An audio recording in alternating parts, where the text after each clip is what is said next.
sports. We are the fourth. We are Minnesota.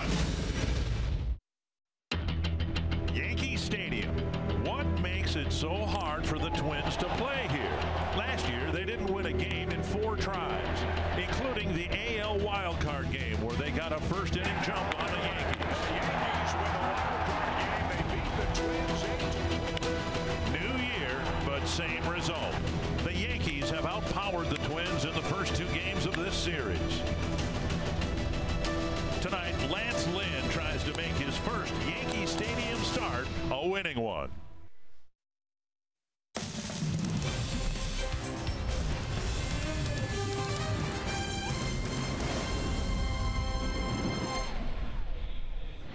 Simply put, it's time for the Twins to win a ball game and put an end to a 5-game losing streak, a streak that has seen them go from 3 games above the 500 mark to 2 games below. It's Game 3 between the Twins and the New York Yankees. And we welcome you once again to the Bronx. Dick Bramer along with Roy Smalley. And while you look at this Yankee lineup, you have to be impressed with all the power up and down the lineup. And while Aaron Judge, Giancarlo Stanton might be the sexy names in the lineup, the guy who's done the most damage against the Twins has been their shortstop, Didi Gregorius. Didi Gregorius seems to me like he's under-acknowledged around baseball, with, as you say, Dick, with Stanton and Judge and Sanchez. But in my view, this young man is the offensive player that makes that whole powerful lineup go. He gives the toughest at-bats, time in, time out. He can hit the ball out of the ballpark against anybody, right-handed or left-handed. He's hit 4 home runs in 4 straight games against the Twins, and he can play some serious shortstop. You look at the numbers. He's first on the Yankees in batting average. He's first in home runs. He's first in slugging percentage. He's leading them in every category there is, Dick, and he just, I really believe, is what makes this lineup go. 27 runs batted in 22 games. That's on a pace for about 200 runs batted in. Okay, so how can the Twins win a ball game here tonight? It's actually pretty simple. They need to pitch better, and they need to hit better. Well, that's exactly right. When you're not playing well, it's the whole deal. You're not pitching well, you're not hitting well. Lance Lynn on the mound tonight. He's a fastball hitter against a very good fastball hitting team. He has got to find his command of that fastball and throw it where he wants to throw it. And in like manner, it's execution for the Twins lineup. The hitters know who Sonny Gray is. They know how he's going to pitch. They've got to go up and get the pitches that they want to hit, and when they see him, they can't miss them. They've got to start executing at the plate too. It can happen, folks. The Twins can beat the Yankees. We'll see if they do that here this evening in the Bronx. Twins hope to get some run production from the middle of their lineup and hope to keep the ball in the ballpark against this Yankee lineup.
CenturyLink, connecting you to the power of the digital world. By Sanford Orthopedics and Sports Medicine, for the everyday competitor in all of us. And by Jeep. Get great deals on the Jeep brand lineup at the Jeep Spring Sales Event. The Twins are looking for a break in the Bronx, trying to get this losing skid over at Yankee Stadium. It's 57 degrees, heavy clouds, but the rain has moved out. Good evening again from the Bronx. I'm Marnie Gellner. Here's your scoop from the clubhouse. Eduardo Escobar was a bright spot in the offense last night with 3 hits, batting right-handed. He hasn't seen a lot of left-handed pitching, so Paul Molitor called that a big positive. Byron Buxton did not play in an extended spring training game tonight, still having some trouble with his toe after fouling a ball off of his foot a couple of days ago. Logan Morrison has struggled from the plate, but Paul Molitor said that guys who have been through this before, the way that Lomo have, generally find a way to persevere a little bit better. Morrison is the DH here again tonight. In the clubhouse after the game last night, Brian Dozier addressed the struggles that the Twins are going through. Fine. I think offensively we might, as an offensive unit, press them a little bit too much, trying to do, when you get in little funks, as a complete unit or individually or whatever, you try to do too much with a baseball. I always use the terminology, hitting the 3-run homer, nobody on base. You try to explode in one kind of swing, I guess, so to speak.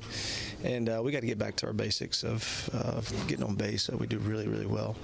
And then pitchers throw us a homer, we hit homers. They throw us a double, we hit doubles, stuff like that. But we got to start from the basics and get things rolling again. So. There is no magic to it. The Twins are just hoping to find a way to respond, and Dick and Roy hoping that tonight is the game that they do respond. That is the hope. The Twins didn't have a 5-game losing streak last year. They've got one now. Here's the Menards batting order that will try to break it. Brian Dozier leading off. Joe Mauer, Miguel Sano, Eddie Rosario, Max Kepler, Eduardo Escobar, Logan Morrison, Robbie Grossman, Jason Castro, and they'll all be lined up to face a right-hander for the Yankees who has been struggling. Sonny Gray has been struggling. Very good pitcher for the Oakland A's. Great curveball when he's been on. The big years that he's had for Oakland, that curveball's been a wipeout curveball. Good enough fastball to go with it. That's what the Twins are facing tonight. See if they can keep his struggles going. Yankees have had some issues in the field. I think we saw that last night when they committed 4 errors. They've committed 22 errors in 22 games. Stanton, Gardner, and Judge in the outfield. And Andujar, Gregorius, Torres, Austin, the infielders. And it is Austin Romine catching, not Gary Sanchez, but Austin Romine behind the plate. Sonny Gray ready. The Twins have beaten him the last 3 times he's faced them. All 3 of those times were with the Oakland A's. Dozier in the box, and here we go. And he takes a strike. Bryant has had a couple of contrasting leadoff plate appearances in the opener of this series 2 games ago. He coaxed a walk last night. He swung at the first pitch and popped up. Next, strike 1 from Gray. And now strike 2.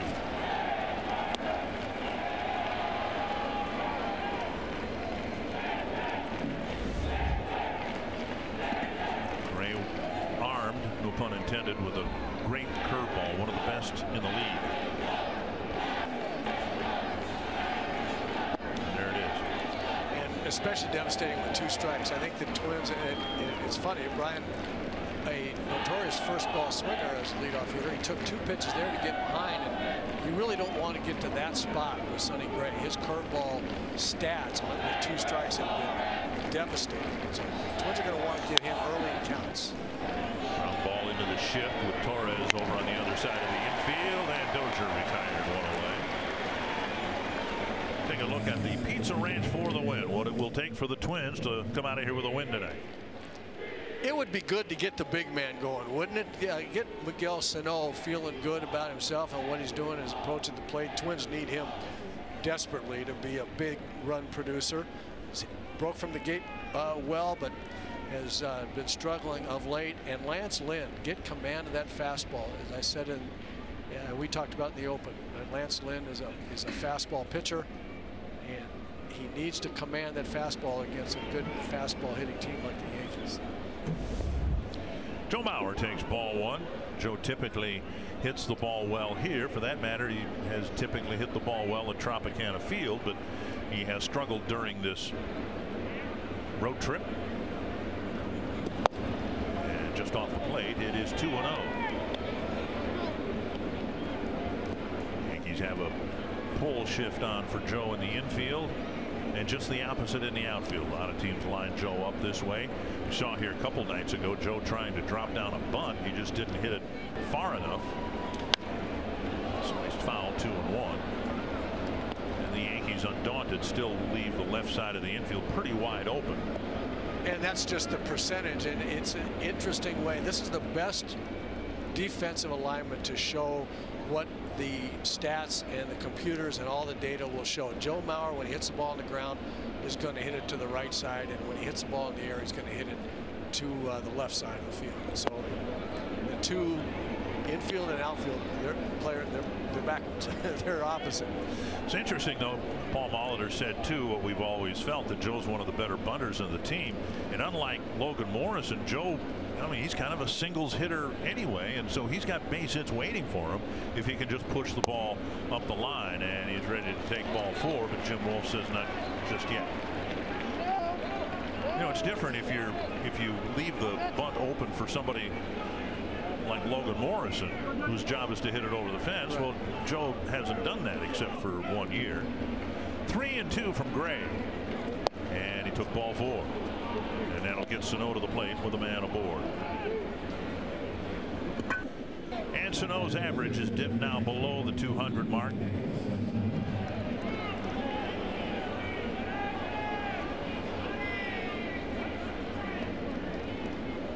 It's unfortunate that the Twins, and I won't make excuses for the hitters except to say that you come out of spring training, the pitchers tend to be ahead of the hitters anyway, and when you don't play a lot of games, you don't get in a routine, that the Twins were weathered out in so many games, as we know. Boy, it's hard to get your rhythm going again. Inside ball 1, and again today the Twins and the Yankees unable to take batting practice on the field. And James Rowson and his hitters have had to do drills in the cage. It's just not the same. It's not the being same. on the field. It just is not the same. 1-0 to Sano, and a drive to left center field. Hit high and deep and gone over the bullpen, and the Twins take a 2-0 lead. The first really good at bat Miguel Sano has had in some time, where he took a breaking ball down and away, didn't offer it that. Figured he was going to get a fastball on 1-0 count. He got it in the middle of the plate and absolutely unloaded. Watch where this pitch is. Watch the swing. Bang. That's what we talked about. Get the ball where you want it, and then don't miss it. And that ball was not missed. That ball hitting back there off the wall at the back of the bullpen is about as monstrous a home run as you're going to see in this ball. The fence there is 399 feet from home plate, and he hit it over the fence, over the bullpen. And now Rosario uncoils, 0-1.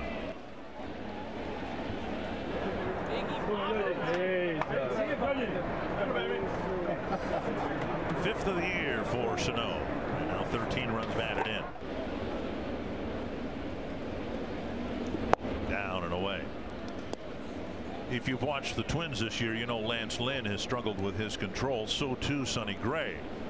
A walk to Mauer setting up Sano, and for Sonny Gray, 16 2/3 innings now and a dozen walks. Swing and a miss. It's 1-2. We talk so much about fastball command and how everything works off the fastball, and on and on, all of those things. Sonny Gray, just in this first inning, you can see not just the walks, but when he did throw a strike, when he has thrown strikes with his fastball, it's been down the middle. Well, and on the Sano home run pitch, the target was down and away, and the ball tailed right into the inner half of the plate. So there's two kinds of control, right? I mean, there's control in the strike zone, and then there's control of the strike zone, and obviously you have to get the ball in the strike zone, but to be a good pitcher in the big leagues, you have to throw it in the strike zone where you want it. Foul back by Rosario. See Romine's target here, down and away. Yeah, trying to hit the low outside corner, and the ball leaks back right over the middle. 2-2 to Rosario. Bounce to the right side. Austin is there. Gray's where he needs to be. 2 down. And that'll bring up Max Kepler.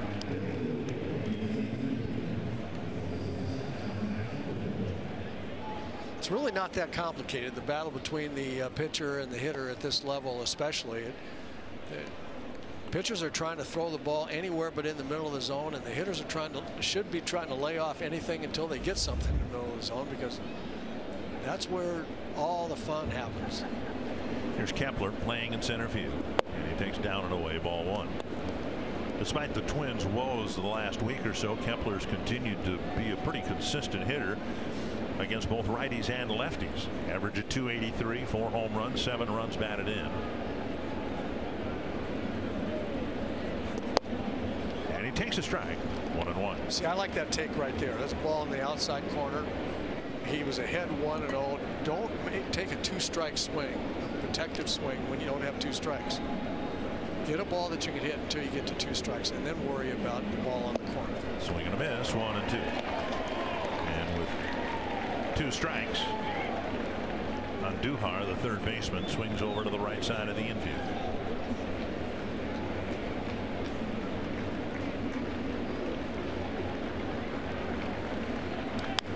Pulled foul.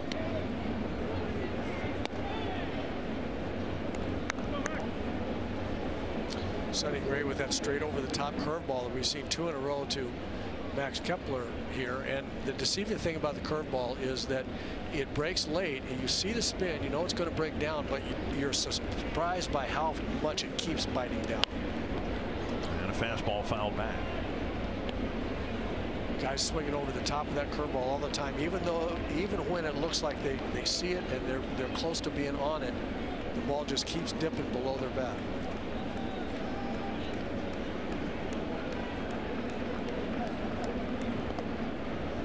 Good take again by Kepler. 2-2. Pitch count running up for Gray.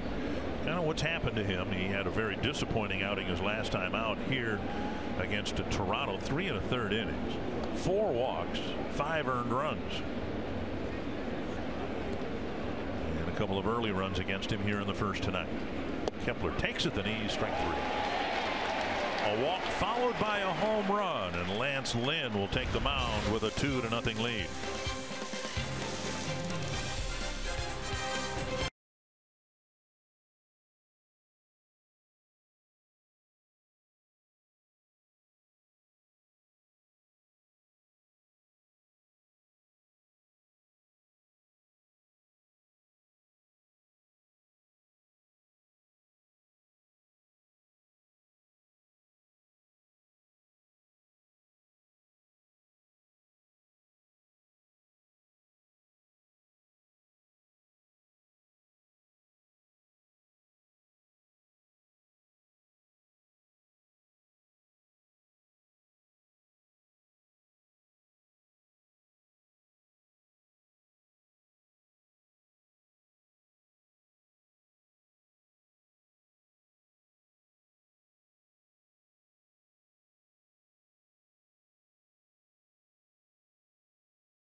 Here's the Menards batting order for New York. Brett Gardner, followed by Aaron Judge, Didi Gregorius, Giancarlo Stanton, Gary Sanchez, Tyler Austin, Miguel Andujar, Austin Romine, and Gleyber Torres.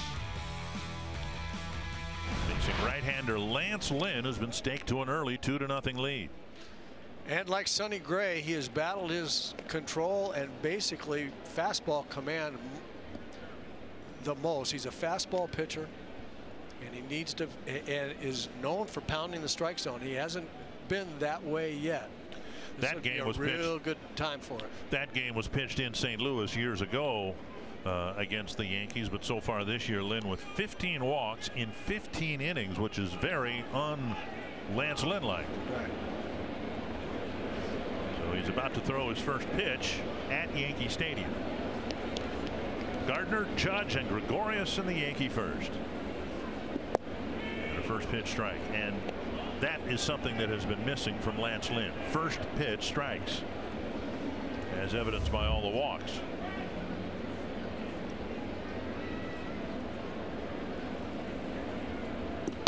Off the plate, 1-1. We talk about it a lot, but you can't walk people at this level. You just can't give people 90 feet without making them swing the bat. It's will always beat you. Ultimately, walks will beat you. 2-1.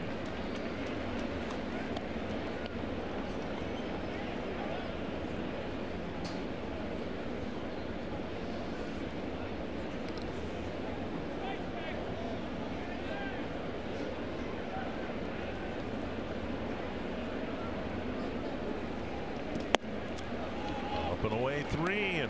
Jaco to Rizzi walked Gardner to start the ball game 2 nights ago, and ended up giving him 3 runs in the first. Judge on deck.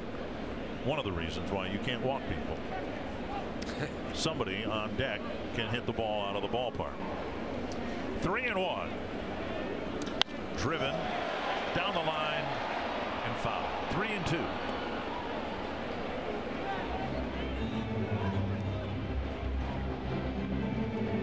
So if you think about it, pitchers, we talk about it like it's easy. Oh, just don't throw the ball in the middle of the plate, throw it on the corners all the time. Well, it's not that easy. You're going to throw some balls over the middle, make some pitches that you don't like. But to the degree that you can make those pitches when you're ahead in the count rather than when you're 2-0 and 3-1, when hitters are absolutely sitting on the pitch. Ground ball single to right off the bat of Gardner, and he's aboard with a single. And to the degree that you can make those pitches, unfortunately, make those pitches because you're going to, without having walked somebody in front of those pitches, then you're going to be ahead of the game too. But if you walk people and get behind, it's just a recipe for disaster.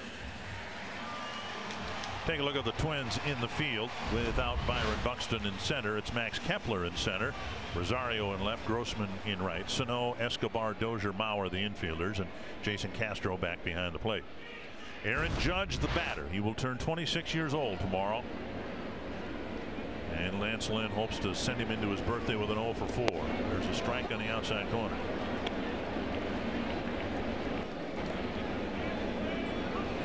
A lot of home runs, a lot of strikeouts, and a lot of walks.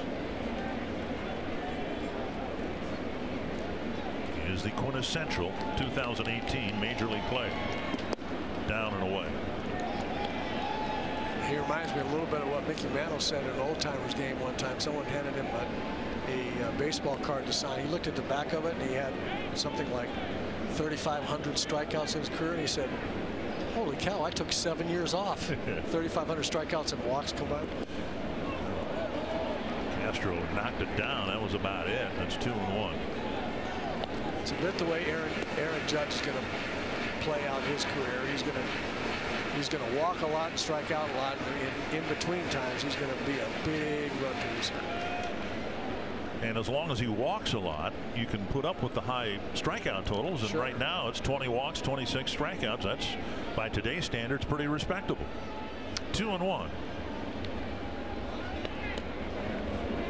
I'm trying to think of a contemporary of yours that would do well now, and I guess the name I came up with today, Dave Kingman.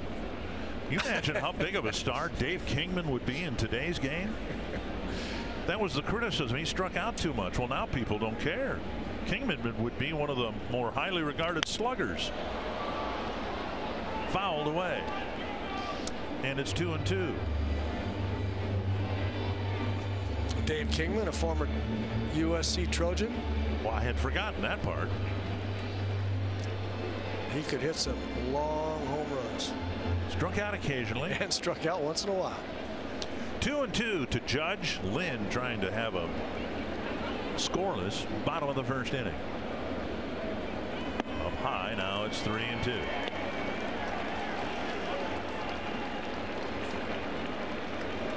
What we have seen here in the first two at bats is what we have seen from Lynn, just the lack of command of his fastball. No way he wanted to run this count 3-2, because now Gardner's going to take off probably. He does not go, and the pitch lifted foul and out of play.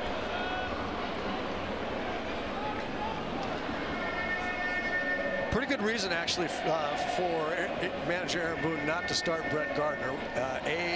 Aaron Judge just can strike out. It could be a strike him out, throw him out, and B, what do you gain really in a 3-2 count with Gardner at second base? Judge he's in scoring position for Judge right now. 3-2. He may still go, but you don't have to send him. And a ground ball single to the left center. Gardner around second on his way to third. So the left-handed hitter pulls a ground ball single through the right side. The right-handed batter pulls one through the left side. Fastball pretty much middle. Judge hits over the top of it a little bit. That's why he got the ground ball, but hit it sharply. And both hitters now both hitters saw 6 pitches or more, 6 fastballs. I mean, it's just too many. The more fastballs you see in any given at bat, the more comfortable you get, and pretty soon you get to 3 balls and you have to throw it in there, and they know it's coming in for a strike, and they know exactly what the speed is and what the movement is. Well, here he is with 2 men aboard, the guy who has hit home runs in 4 straight games against the Twins, counting the wild card game. Liner over the reach of Dozier, and the Yankees are quickly on the board with 3 singles. And the tying run is at second. Gregorius tees off on the first pitch, and that'll bring Stanton to the plate. Didi's sitting over there watching and seeing all the fastballs that Lynn is throwing, and knowing that he wants to get ahead because he hasn't been getting ahead of hitters. He just said, I'm going to assume he's going to throw this ball right down the middle, and I'm going to be ready for it. And now Stanton, 89 at bats, 35 strikeouts, and already here in the first inning, Lynn's in a situation where he could use a strikeout. Familiar with one another, Stanton's had 17 at bats against Lynn with 5 hits. 1 strike. A 4-hit game by Stanton here on Monday, and then not so good last night. 3 strikeouts. Good movement on that last fastball there. Good sink. Be great to get a ground ball. Stay down there and get a ground ball. 36 home runs for the Yankees, our DQ combination. Gregorius has 8 of them. Judge has 7 of them. Problem with this matchup right here with Lance Lynn, he's not really a high fastball pitcher, and that's where you need to pitch Stanton. Unless you can get that kind of movement. That's the best movement we've seen on fastballs yet from Lance Lynn this year. That is a good moving 2-seam fastball. If he can keep that movement going, he can get a strikeout or a potential double play ground ball. And if I was Phil Nevin, I'd hide over by the Twins dugout too. Briefly a Twin back in 2006. Foul back. Talked with Phil yesterday about his brief tenure with the Twins and that great team in 2006. Johan Santana won the American League Cy Young Award that year, and for a good part of the year he was the second best lefty on the staff. Francisco Liriano was so brilliant before he got hurt. 1-2 to Giancarlo Stanton. Missed inside, nearly hit him. 2-2. And so you look up, there's nobody out, and Lynn's already thrown 19 pitches.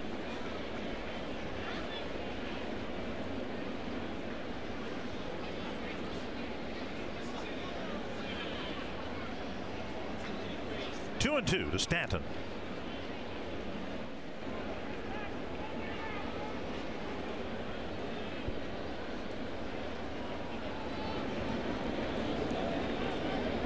We're still in extended spring training for Lance Lynn, virtually.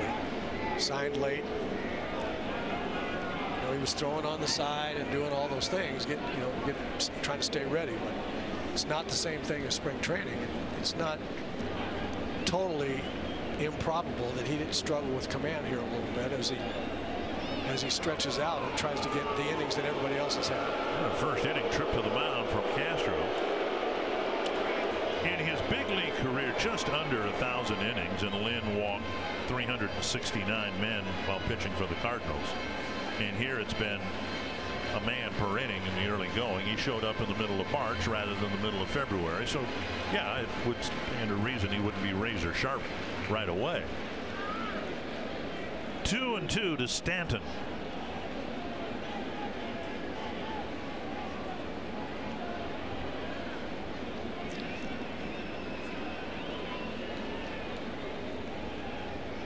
Got him. Threw him a breaking ball and got a strikeout for the first out. Terrific pitch right here after all those sinkers breaking hard into him. Goes out with a little running slider out on the outs. Perfect spot. Stanton's thinking the ball's going to come back in to the strike zone over the plate, and it went the other direction, and he got it. That's a big strikeout. And now Gary Sanchez hit a couple of home runs in the ball game last night.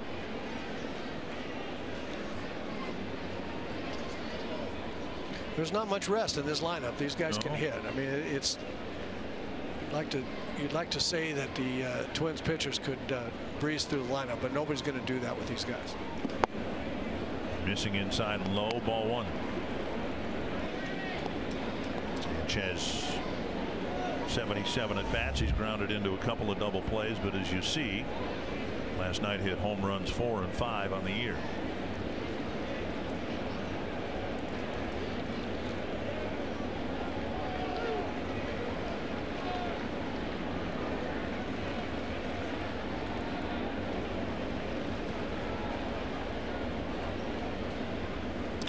Little pop up near second base.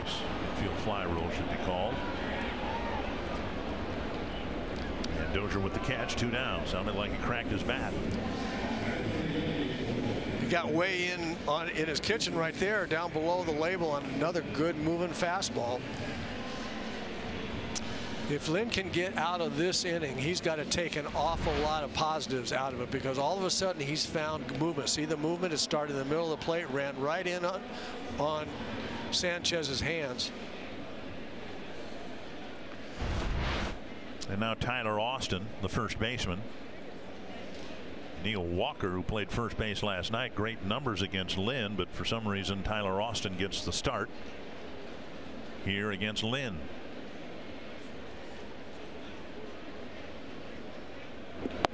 At the knee, strike one.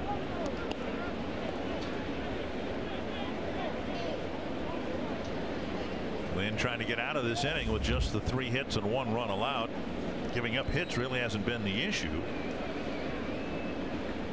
13 hits and 15 innings coming into play today, and an opponent batting average of .241. Dribbled foul, and the count goes to 2 strikes.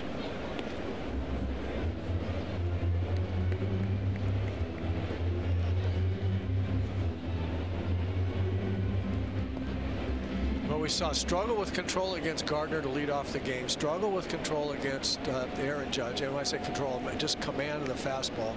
Gregorius hit the first pitch, and since then all of a sudden his stuff looks crisper, better movement, and in better locations.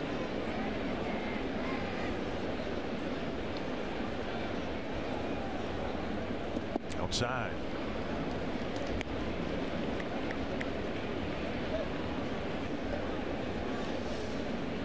Lynn had to pitch in frigid weather in his first couple starts, but his last start in St. Petersburg, obviously the climate controlled Tropicana field. 5 earned runs in 6 innings. He just doesn't like to pitch in air conditioning. Swing and a miss, and Lynn gives up 3 singles right out of the chute, just 1 run allowed, and it's a 2-1 ball game.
Minnesota, and he's had some extra fuel lately. He's been drinking out of a water bottle that he taped up, and he wrote on it, Eski's Water Power Fogo.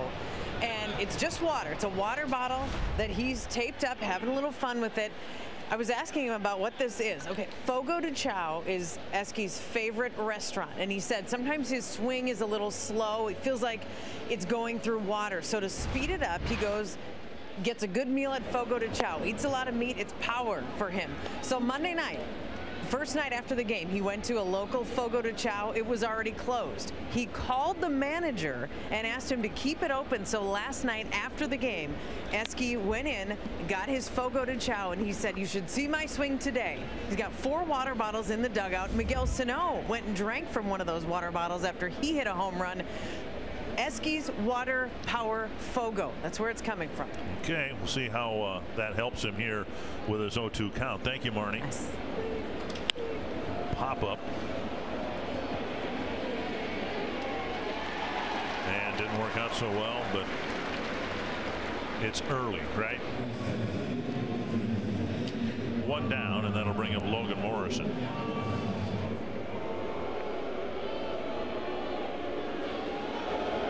And Morrison, who had some provocative things to say about Yankee fans the other day, hearing some boos as he steps in the batter's box.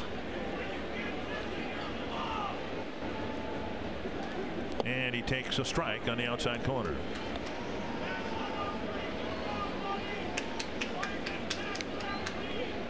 Morrison last summer took exception to the fact that Gary Sanchez was entered into the home run derby and not Morrison, who had, I think, 24 home runs at the All-Star break. Down and away, 1-1. Now, you played here. You played against the Yankees. You also played for them. When, under what circumstances did you need to use earplugs the most? When you played for the Yankees or against them? Both. You know, Yankee fans are great. They're if you play for them, they're going to cheer you when you do well. They're going to boo you when you play badly. I mean, that's why they come out to the ballpark, and you have to understand that. That's in the dirt, 2-2. I always got a kick out of being booed by by the hometown fans when I went into a visiting ballpark. If you weren't hurting them, if they weren't afraid of you, they wouldn't say anything to you. You know, it was never you don't belong here. It was always some other kind of negative comment of some kind. 3-2 to Morrison. Grossman on deck. And this is the kind of place where 50,000 people can boo you during the day, even as a hometown player. Swing and a miss. Morrison strikes out.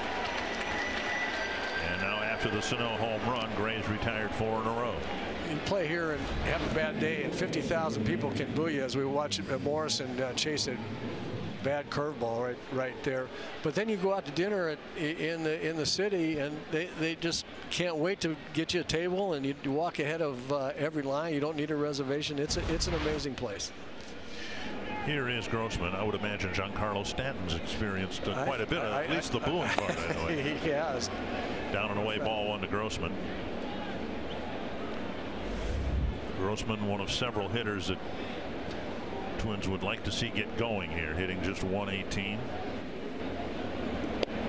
Getting a chance to play a little bit more in the absence of Byron Buxton. Kind of get the sense that Byron's going to be at Target Field on Friday. Unable to play today for Fort Myers, but I'm guessing he'll get plenty of at-bats tomorrow. Inside now, 3-0 with Castro on deck. The migraine situation regarding Buxton, though, has cleared up. He's fine. So that was the issue that put him on the disabled list, and now it's a matter of the smashed left big toe because of a foul ball. And Grossman takes ball 4. Paul Molitor saying they tried to lance the nail to relieve the pressure, and it's a disgusting, grimy remedy, but they did not get the relief they were searching for. Here is Castro. I actually suffered that same injury. and had to have the same thing done, but I did it dropping firewood on my foot, so it was not really the same athletic cause, but it hurts. I'm sure you probably banged a foul ball off your big toe a couple hundred times. That really hurts. It does hurt, and I fouled pitches off from big toe up to right below my knee my whole career, both legs. Wouldn't think Grossman will be going anyplace, but he's checked nonetheless. Castro's bat has been slow out of the chute. Just one run batted in. It came on his home run back in Baltimore, and that was a long time ago. Strike at the knees. Good numbers against Sonny Gray lifetime, as we just saw. Maybe that'll get him going a little bit. 11 at bats, a home run, in addition to the 4 hits, 3 walks. I think everybody in the Twins dugout understands this game is not going to end 2-1. No. So keep swinging, boys. High fly center field, and running in is Gardner, and it's the left fielder Stanton who makes the call and the catch. Grossman left aboard. It's still 2-1.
Back to Target Field, and Friday, April 27th, it's University of Minnesota night at Target Field.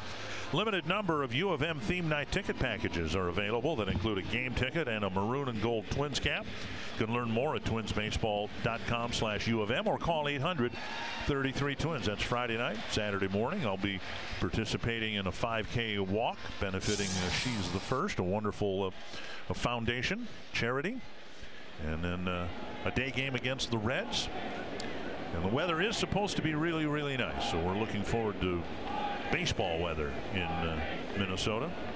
Lance Lynn hoping to have a quick inning. He gave up 3 singles and a run and had to throw 26 pitches in the first inning. Bottom third of the Yankee lineup: Andujar, Romine, and Torres.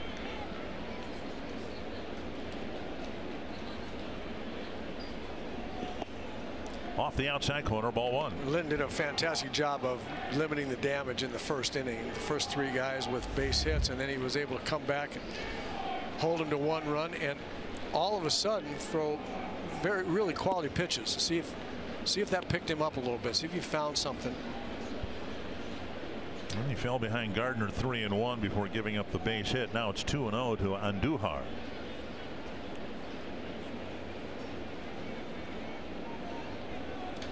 Foul back, 2-1.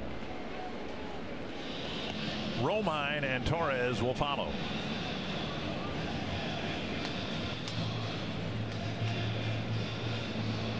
There's Romine, the catcher tonight for the Yankees. Gary Sanchez getting the night off as a catcher, but DH tonight after getting beat up behind the plate last night.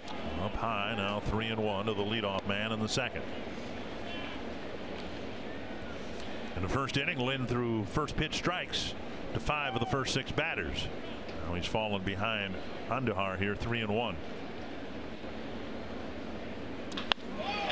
Down the line, foul by about a foot. That ball got in on the handle of his bat and had no hook on it.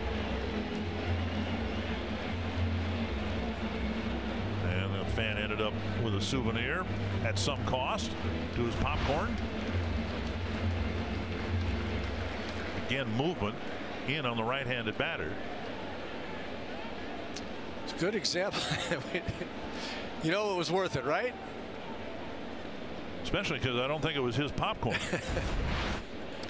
High fly, right center field. Kepler toward the gap, and he will call off Grossman, make the catch, 1 away. That line drive down the left field line that Andujar hit on the 3-1 pitch, a great example of what movement forces a hitter to do. That ball running in hard. The only way that you can hit that ball on the big end of the bat is to whip it foul like that. The ball runs in. If you want to keep the ball off the handle, you have to get the big end of the bat way out in front. And big league hitters will tell you they'd rather see more velocity and less movement. Velocity you can catch up with for the most part. Movement adds another layer. There's a first pitch strike to Austin Romine.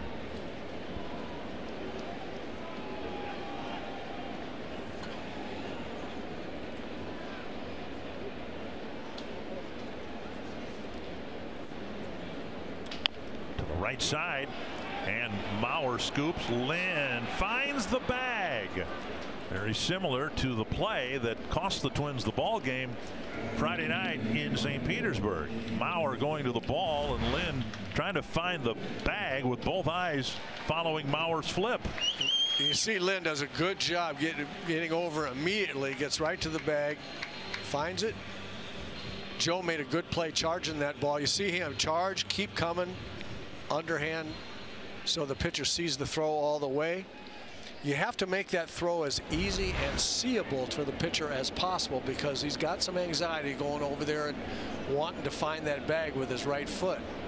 So you really want to give him lots to look at with that underhand toss. First pitch strike to the number 9 batter, Gleyber Torres. You're taught as a first baseman to get the ball to the pitcher as quickly as you can, but you can't overthrow it because he needs time to react. Right? Right. That was covering the bag. Right. That was in that instance. Joe did it the perfect way, because in order to make that play, he had to charge it. And once he charged, he was a little bit early in if he had thrown right away. So he ran at Lance Lynn, underhanding as he went. Well, from 3-1 to 1-3, and a good inning for Lance Lynn. He set down 6 men in a row. Twins have a lead of 2-1, and Brian Dozier will lead things off when we come back.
Is live on Fox. You can join Troy Aikman and Joel Platt in Dallas for all the big picks. That's coming up tomorrow and Friday, live on Fox and in the NFL Network. Dick Bramer, Roy Smalley, Marnie Gellner bringing you Game 3 between the Twins and the Yankees. That bar area out in center field here at the newer Yankee Stadium. Actually, that's incorrect to say it. It's the only Yankee Stadium now. The old one was torn down. You really can't call it new because it's been around for, what, 10 years or whatever. 9 years, yeah. Brian Dozier takes ball 1. And now 2-0. See what Brian can do here now. 2-0, figures to get a fastball. Looking for it middle of the plate to the inside corner, see if he can get the bat head out in front and send it to left field. 3-0. Gray's only walked 1, but he paid the price. He walked Mauer and then gave up the home run to Sano to give the Twins an early 2-0 lead. I'd be tempted to let Brian go ahead and swing right here. And he takes a strike, 3-1. I think because because he's a good fastball hitter, because Gray comes in there with one right down the middle. He could jolt one in the seats. A lot of good things could happen there. And he takes ball 4, and the inning starts with a walk. But that's why Paul didn't give him the hit sign, or at least Brian didn't want to swing at it. With Sonny Gray really struggling with control, there's a pretty good chance he's going to walk him. If Brian pops up a 3-0 pitch, you lose that opportunity to runner on first base. So I get. That's why I said I'd be tempted. I get the idea why he would have been taken there, but it's probably the right thing to do. But boy, if I were a manager, I'd have been tempted to see if Brian couldn't put a charge on one. Bauer's had a tough time on the road trip. His batting average below 300 now, but he drew the walk in front of the Sano home run. And Gray misses again. 47 pitches for Sonny Gray and only 24 strikes. I think if Jack Morris were sitting here in my seat watching Sonny Gray, he'd be talking about how Gray is falling off backwards toward first base. He has not had a good arm slot at any time. See how he's kind of flying open, and I mean, it's one thing to go at the strike zone with your body and then fall off, a la Bob Gibson and some of the guys. But right here, you see him flying open, and the ball sailing out to the right. That will also cause you to pull balls into left-hand hitters or away from right-hand hitters. He just has no release point consistency at all because of how he's falling around. Now, he may have always done that, but look at the mound in front. Most hitters will chew up some ground where their foot lands, but he's got a second divot there, or second place where his follow-through, his spikes dig a second hole in the ground. 2-1. And I think he probably always has done that, but there is a fine line in pitching, just like there is in hitting mechanics. There's a fine line about where your head is and where your front shoulder is before you fall off the way you've always done. 2-1 to Bauer. 3-1. And now Gray's thrown 50 pitches, half balls, half strikes. For whatever mechanical reason, we're not seeing, Sonny Gray is not getting the same arm slot pitch after pitch. That's why he's having so much trouble throwing strikes with his fastball. A high fly into short right center field. And the catch is made by Judd, one away. And that'll bring up Sano with another man aboard. Sano clobbered one over the 399 mark in left center field and over the bullpen.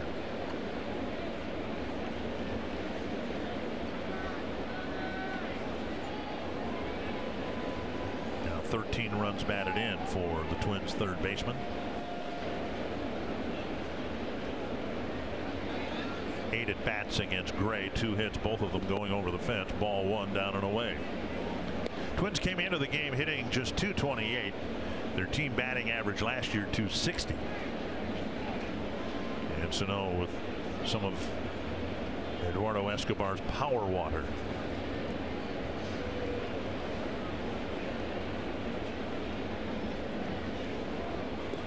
And going is Dozier on a delayed steal, and he's out.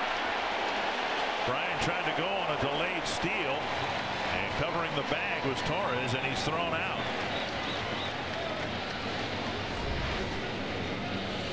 You watch here, and he didn't really delay. Generally speaking, it's kind of a hop, but he gave it 1 hop and then took off, and it didn't. It didn't fool the second baseman Torres because he didn't wait quite long enough, I think. A middle infielder will glance in as soon as the pitcher goes to the plate. The middle infielder who's covering the bag will take a quick check of the runner on first before his eyes go back to the hitter. And now 3-1 to Sano. And generally speaking, then what happens is if either the runner's going and you run to cover, or he's not, and you focus on the hitter. The delayed steal, you try to take a couple of hops there to delay so that the infielder's eyes shift back to the hitter and they don't see you going right away. That's the whole point of a delayed steal. Big pop up over the Yankee dugout. Now to play 3-2. 3-ball counts to everybody this inning. A walk. You got Mauer on a 3-1 pitch to fly out to right, and now full count, the 3rd full count for Gray in the ball game, and the pitch count already up to 56. Rosario on deck.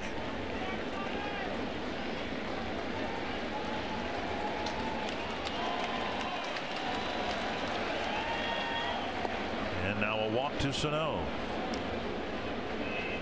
That's a great take right there from Miguel Sano. That's a pitch right there on a 3-2 count that we have seen him swing and miss and swing and miss and swing and miss. And he saw that early. He wasn't in a hurry to jump out there on a fastball. That's very encouraging to me right there, that he took that pitch as well as he did. Here's Rosario, hit a ground ball to Austin his first time up.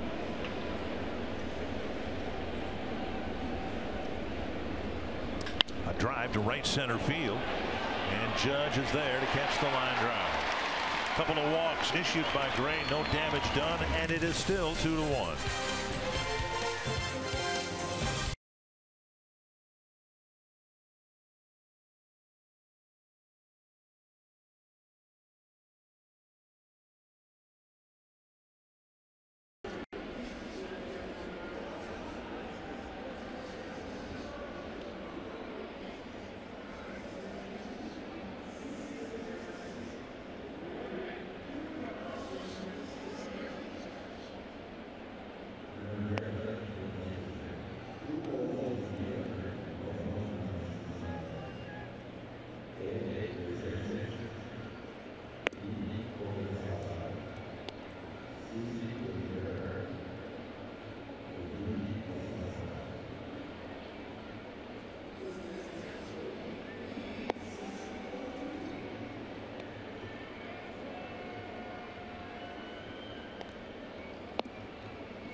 2-1 Twins. And are you game for a little excitement? Head to foxsportsnorth.com to submit a photo and message for the opportunity to be featured in the Minnesota Lottery Winner Circle during our broadcast and receive $100 in scratch tickets.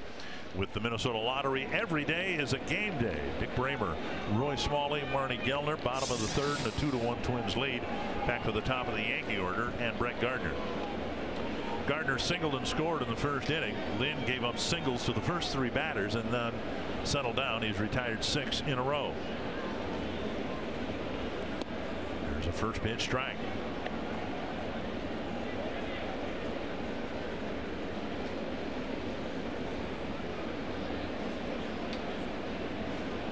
Twins felt coming out of camp that they would have a starting rotation. Strike 2. A starting rotation that would help limit the length of any losing streak. Well, the losing streak started in Lynn's most recent start. It's gone through the rotation to 5 games, and now Lynn would love dearly to put an end to it. Pitch is up. Where was that? An 0-2 pitch looked like it was right at the belt. It looked like it had a lot of this, at least enough of the strike zone, didn't it? I was just going to compliment the umpire too about how he's calling pitches on the corners. He doesn't have right arm lethargy here at all. Nice pickup by Lynn on another nubber, and he gets Gardner on a comebacker of sorts, 1 down. And we're seeing very, very bad contact now from ever since Didi Gregorius' base hit as the 3rd hitter in the bottom of the 1st. The contact that has been made since has been on the end of the bat or deep down on the handle, which means Lynn is throwing the ball where he wants to, and the ball is moving really, really well. Here's Judge. He's singled to left center field his first time up. It's a dreary, drizzly evening here in the Bronx.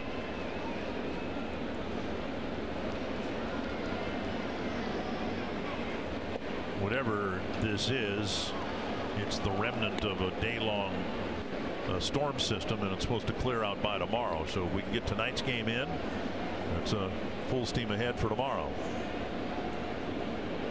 1-0 to Judge.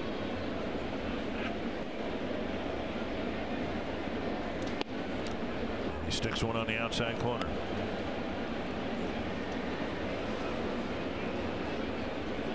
Pitch count is improved for Lynn after throwing 26 in the first inning. Foul back, and it's 1-2. Funny how that works. Everything has improved.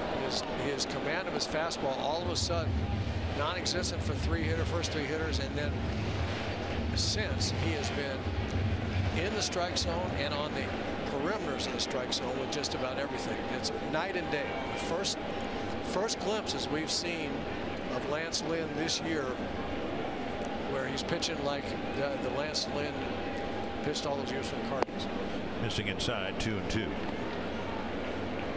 Now we should point out, whether it's a factor or not, I guess we'll have to wait and see, but this is the first time he's pitched with regular 4 days rest, and it's the first time that the rotation has had a chance to pitch in rhythm, if you will, and get into a routine. Strikeout for out number 2. Well, we've talked about these guys, these big hitters. They've got holes, and if you can pitch to where they are, if you can set up a pitch to the hole and then throw it there, you're going to get them out. There's Gregorius. Time for our AARP take on today, and so far so good. Gregorius held to an RBI single. This from a guy who has homered in 4 straight games against the Twins. Ken Griffey Jr. Jim Thome homered in 6 straight, and as I recall, Jim Thome did all of that damage magically in 6 starts against Rick Reed. It just seemed like every time Rick Reed pitched, and he pitched a lot for the Twins, Jim Thome would hit a home run. 1-0 to Gregorius. Swing and a miss. Well, I really believe that there were about 3,000 feet of home run in the 6. And 1,000 feet to right field, 1,000 feet to center field, and 1,000 feet to left field. 1-1. Lynn made a start on April 2nd. Next start wasn't until April 9th, and then his next start wasn't until the 20th. Deep to the right field corner, down the line. He's done it again. A tie game, and Gregorius has homered in 5 straight against the Twins.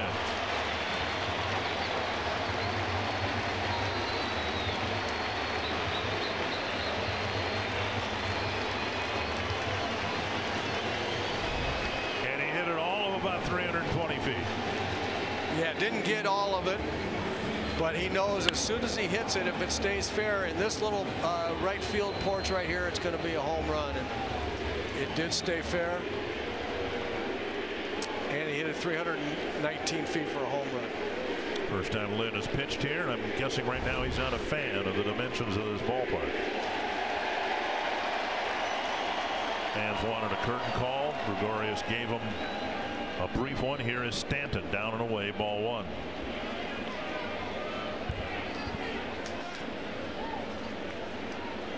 It's a great feeling.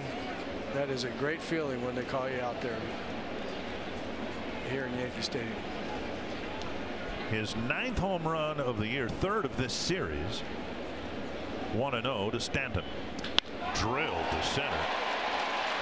And it gets to Kepler quickly, a 2-out single.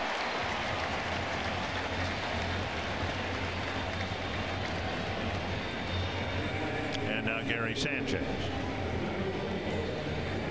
Well, hopefully Lance can get his groove back here a little bit and not let that Yankee Stadium home run of Gregorius get to him. He's throwing the ball extremely well.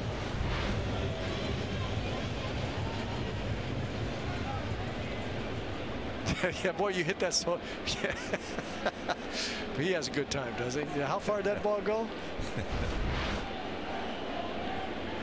Sanchez popped up to Dozier his first time up.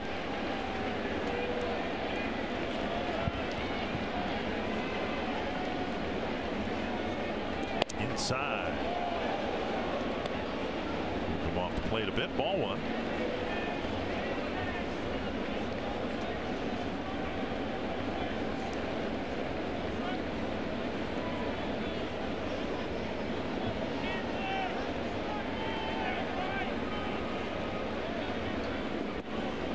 Two and 0.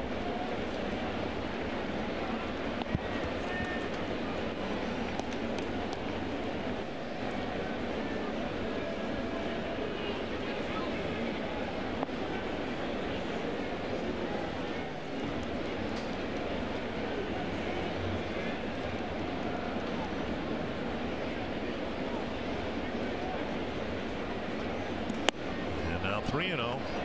Tyler Austin on deck.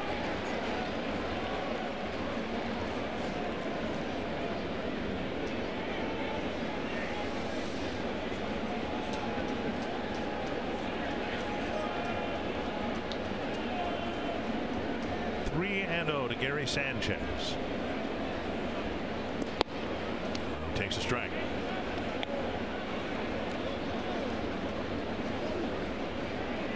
And if I were Aaron Boone there with 2 outs, I'd have turned Sanchez loose as well. 2 home runs last night, 3-0. Going to get a fastball. A lot of guys don't like hitting 3-0. I don't understand that. Wouldn't be surprised if Aaron had the hit sign on and Sanchez just didn't want to swing. Speed pitch gets a swing and a miss.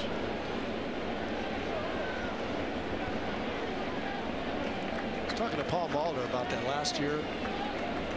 Would ask him, the guy would take 3-0, and I'd ask him after the game, now why didn't you give him the hit sign? I'm just curious. He goes, well, I did. He didn't want to swing.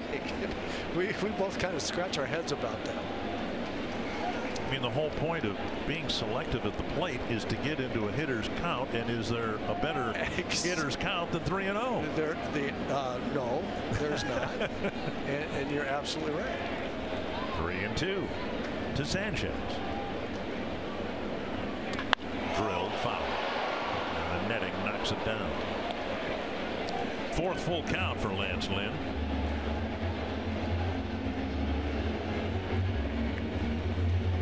Seen enough games here over the years, and I don't know that I've ever seen a low scoring game. If you want to beat the Yankees here, you're going to have to out-hit them, out-slug them. And so here we are, bottom of the third. Seems later than that, but it's the bottom of the third, and it's 2-2. It's a full count again to Sanchez. Runner goes, and there's ball 4, and there are 2 aboard for Austin. I think as a general rule against this club, especially in this ballpark, I think it's a 6-run minimum. I think you got to get six runs, and for the most part, it's a minimum of 4 runs in the major leagues. If you don't get 4 runs, you're not going to win games, and usually 5 is the number. You just have to score more than 4 runs to win consistently. With the Yankees, it becomes more like 6 or 7. First and second, 2 down. Austin struck out swinging his first time up. When you look up, the Yankees have out-hit the Twins 5-1. The only Twins home run, the only Twins hit, the Sano home run. Lynn becoming more deliberate, and as soon as we mentioned that the pitch count was looking better for him, he's had to face now his 6th batter of the inning. And he's rapidly approaching 60 pitches.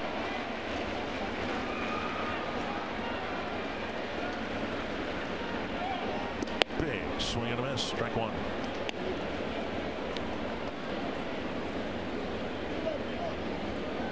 Pitched a shutout against the Yankees years ago in St. Louis.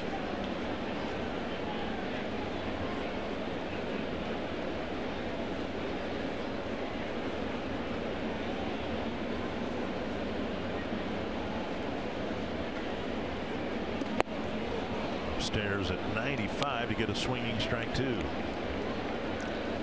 Great example of the young hitters now being taught about launch angle.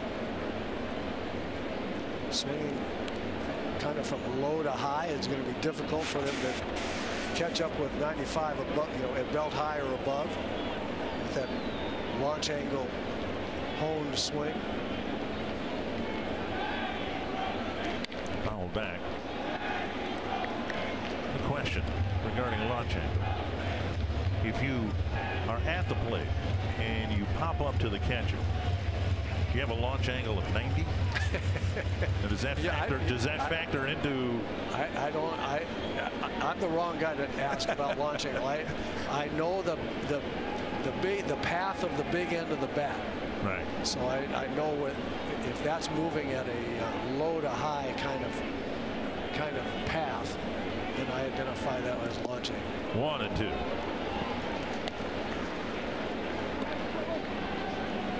Lynn had set down 8 men in a row before the Gregorius home run, then a Stanton single and a walk to Sanchez. Good second inning, but the bookends have seen Lynn throw a lot of pitches. Now outside 2 and 2.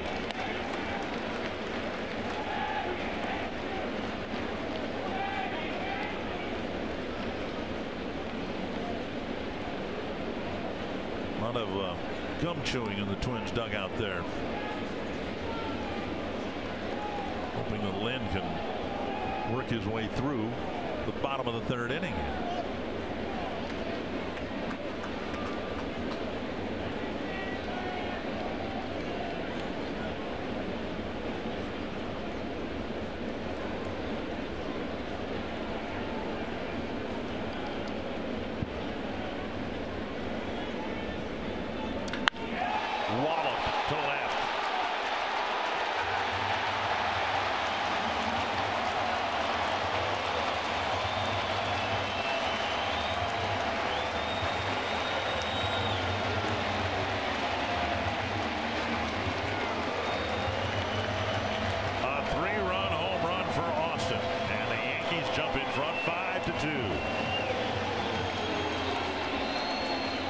Take a look at it. It looked like he was trying to throw a slider that hung up in the middle of the plate.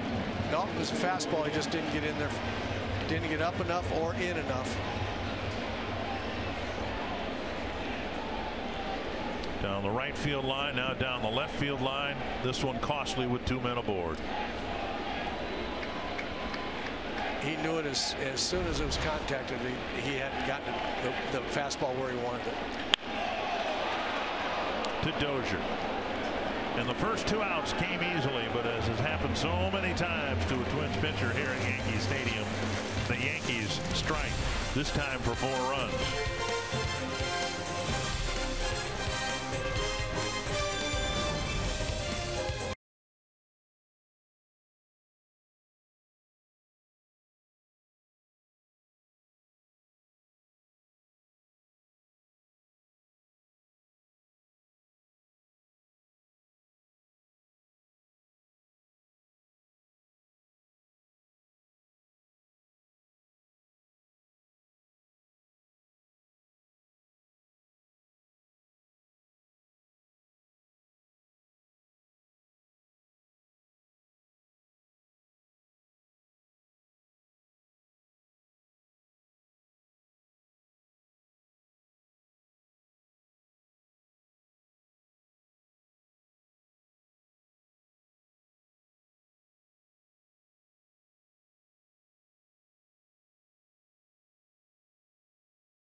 Brought to you by visitbuyfordnow.com and your local Northland Ford dealer today.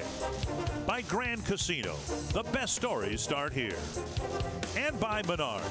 Save big money at Menards on all your home improvement needs.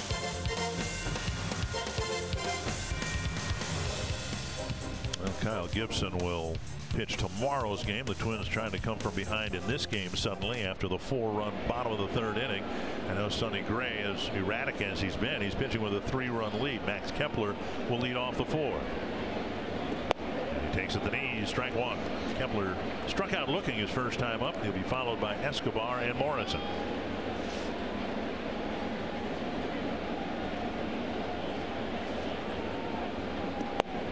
And strike 2.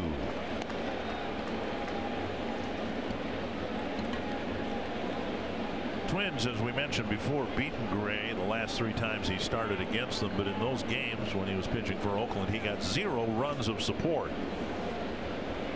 Now he's in the early innings been given 5, and I don't think run support will ever be a problem as long as he's in a Yankee uniform.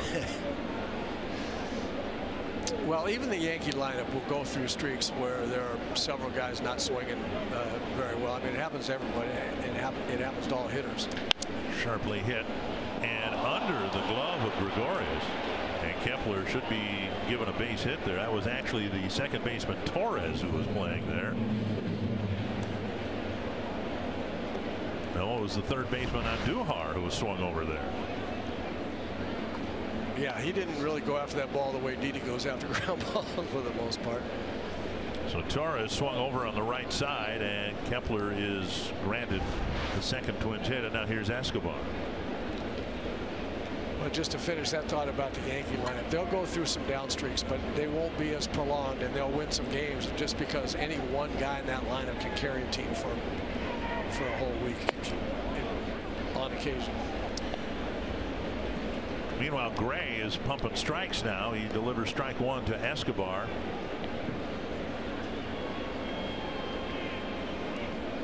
Escobar with a pop up to short his first time up, and time called. This looks like the set of a vampire movie. We've got fog and mist rolling in.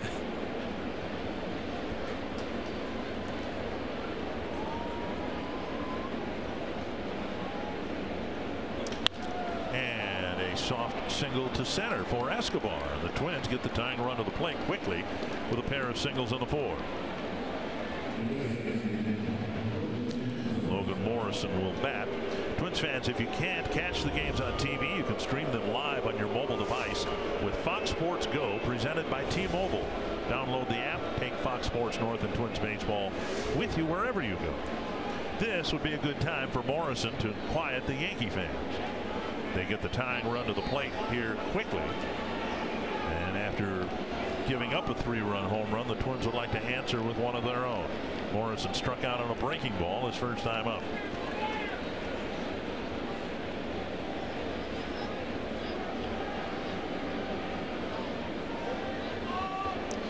Morrison is a historically notoriously slow starter, but he's really struggling right now.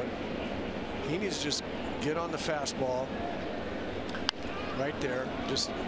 That's a pitch that he wants right there. Oh, that might have been a changeup, but something from the middle of the plate in, take everything else until he gets a 2-strike.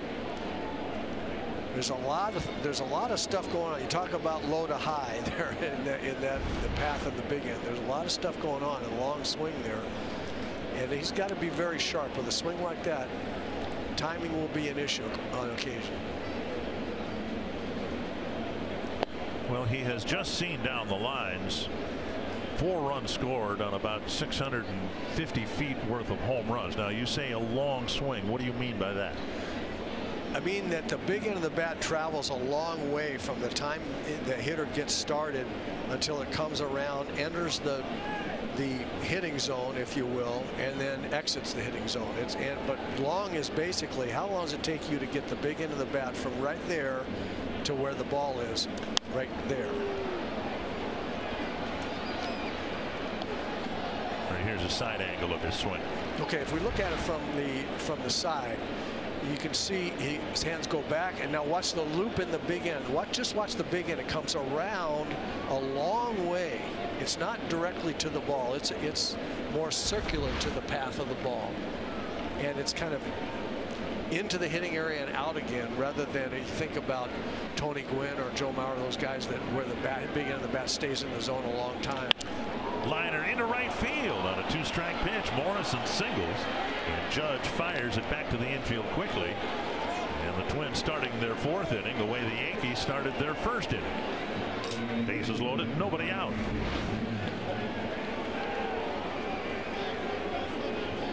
So it looked like a changeup, and he stayed on it. He stayed on it pretty well. But if you again watch the big end of the bat, that's what you hit with, and it's around and then to the ball. And there's nothing wrong with that. It's a home run type swing, but the timing has to be. I should say there's nothing wrong with it. It's a home run type swing, but it does that. The timing does have to be very precise. Twins with a threat here. Bases loaded, nobody out. And Grossman on a half swing, strike 1. Drew a walk with 2 outs in the 2nd, his first time up. Twins held to just 1 hit through 3 innings. They took a total of 4 walks, and now 3 consecutive singles.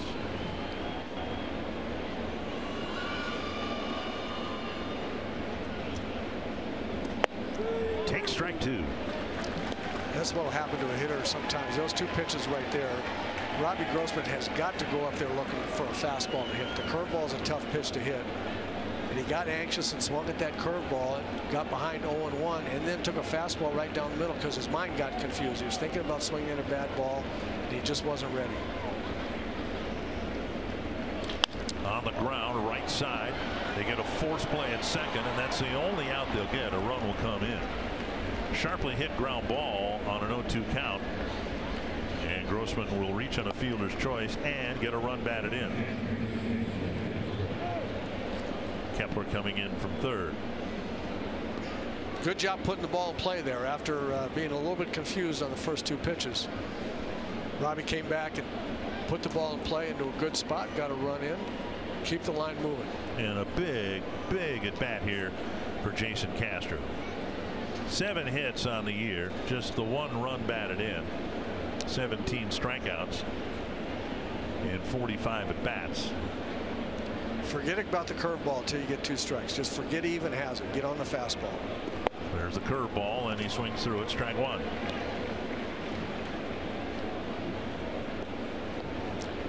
See, if you just forget about that pitch and just look for the fastball, now it's 1 ball and no strikes. I think that's below the strike zone. See it, forget about it. Or as they used to say, spit on it. Spit on it, exactly right.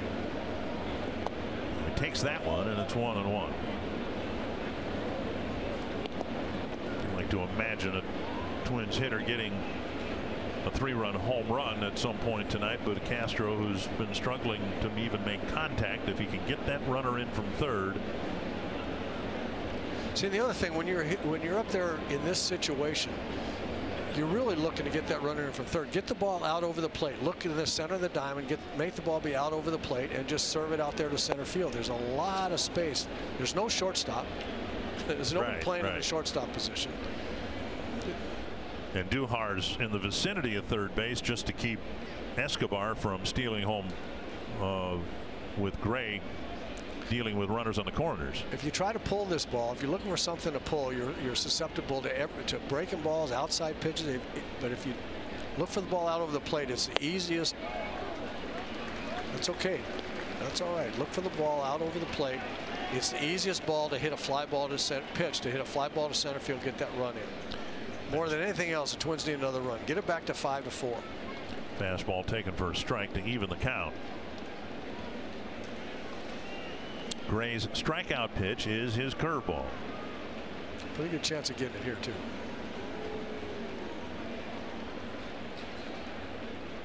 Swung right through it. Castro strikes out, and that's out number 2. And that'll bring up Dozier with runners on the corners. Last pitch brought to you by Jeep. He threw it for a strike, but Castro couldn't touch it. Yeah, it was kind of a hanger, too. It wasn't his good one. He got it. He gave him a chance. Castro just couldn't do anything with it. Dozier hit the ball sharply to Torres in the first inning, walked, and was thrown out on a delayed steal in the third. See if Brian can pick his teammates up here. Bases loaded and nobody out, and to only get 1 run would be that'd be tough. See if Brian can do something good here. Inside a ball with the entire right side of the infield open. First baseman Austin has to hold the runner Grossman, and he has an awful lot of room on the right side. If Gray gives him a pitch, he can push that way.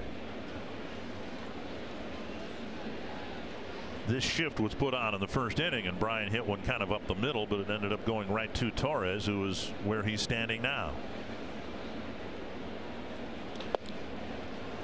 Strike called on the outside corner.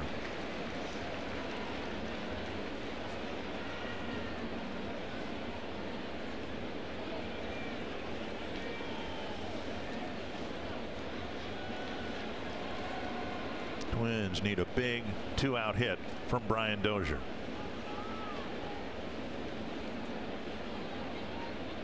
Big pop-up instead. Circling underneath it is Austin. He has lost it, and it's the second baseman Torres who makes the catch. 3 singles start the inning, and the Twins get one back in the 4th.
Twins home screen icons and features such as the MLB.TV Game of the Day, pitch tracking, in-game highlights, live radio broadcast, stats, news, and more.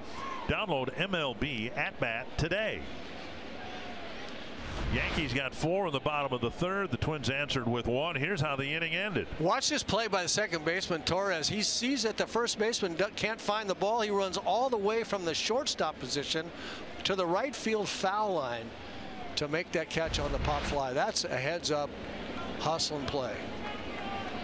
And now Austin Romine will lead off the bottom of the fourth against Lance Lynn, starting the inning with 65 pitches, and there's strike one. Romine, Torres, and Gardner.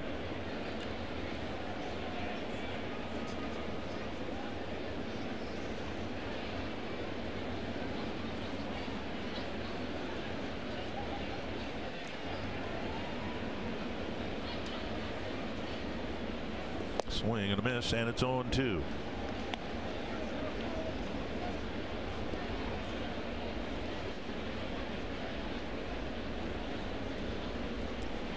Lynn had retired 8 men in a row, but then Gregorius homered, single walk home run, and Twins found themselves behind by 3.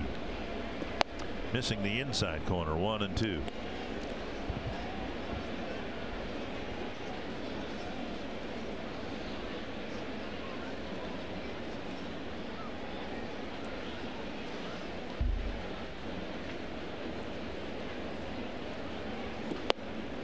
Two and 2.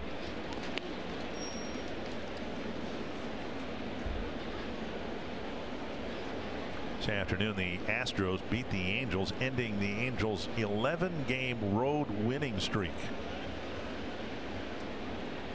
Justin Verlander picked up the win. Final score 5-2. Now the Astros have gone through their rotation 5 times, and their 5 starters have pitched to an ERA of 2.30. There's Verlander's win over the Angels today. 7 innings, couple of runs. He's 4-0 on the year, and his ERA 1.36. Brewers getting great relief work, and the Diamondbacks, best record in the National League, just off the outside corner, and it's another full count from Lance Lynn.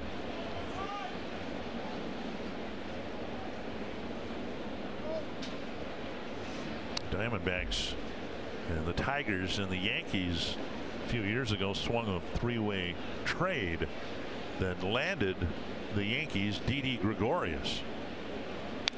Shane Green ended up going to Detroit. Robbie Ray has been a really good starting pitcher, went to the Diamondbacks, so you can say that all 3 teams have gotten some payback out of the trade, but clearly the Yankees won that 3-team trade, getting Gregorius, who might be the best player in the American League this side of Mike Trout right now. And a walk to lead off the 4th inning. And the second walk issued by Lance Lynn. And that'll bring up Torres.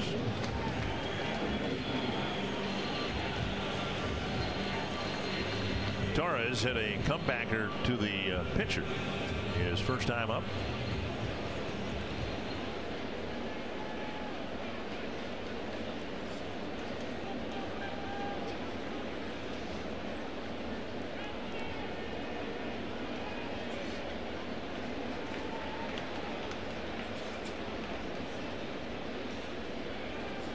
Big swing and a miss by the number 9 bat.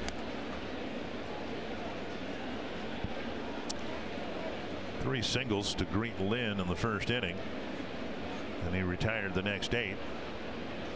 Now 5 of the last 6 have reached. Back to the stretch here early in the 4th inning. Same pitch, same swing, same result. You see it so often, don't you? Even with veteran pitchers, they get shocked. The Gregorius home run clearly, as we see him swing through that pitch, it shocked Lynn a little bit. It seemed like, and he got out of his the great rhythm that he had established. The home run, you mean? The Gregorius home run? The Gregorius home run, yeah. That's what I meant.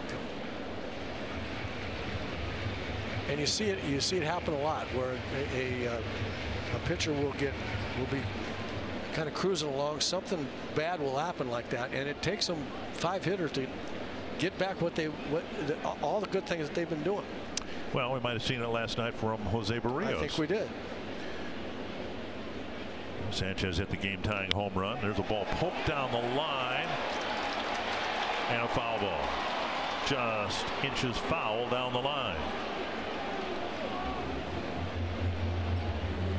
By the way, Barrios, I thought, did a marvelous job this morning on MLB Network. They had him as a studio guest, and he's got an engaging personality. You'll see this ball land about a foot foul, and Barrios just dazzled, I think, the network, and was so well spoken and really did a wonderful job. I had to compliment him on his visit to the MLB Network this morning. 2 strikes to Torres. I didn't see that, but I told him today that he pitched an awful lot better last night than what he got. He didn't.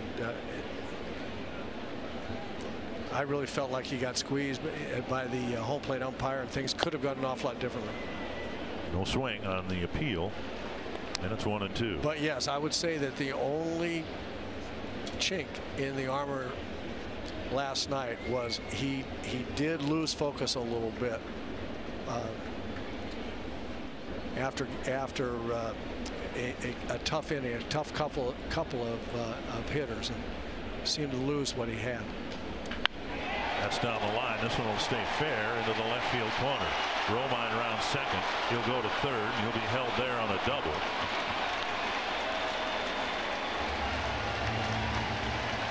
And Torres backs up Romine's walk with an extra base hit. Second and third, nobody out. Well, this lineup up and down 1 through 9 is just going to make you pay if you throw the ball in spots where big league hitters are supposed to hit it.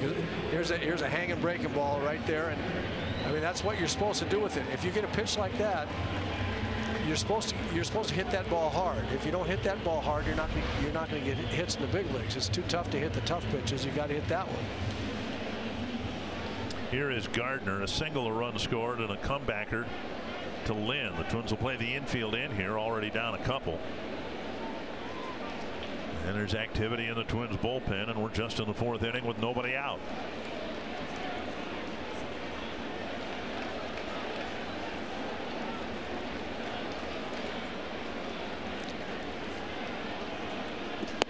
And this is a situation about the same time of the game when Barrios is just, you know, to the extent he got through it, he survived the inning, but he had back-to-back wilting innings. And now here's Lynn in the 3rd inning. First 2 outs came easy.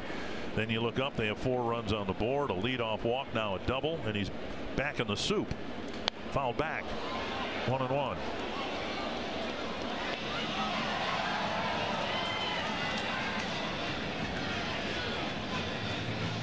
One and one to Gardner.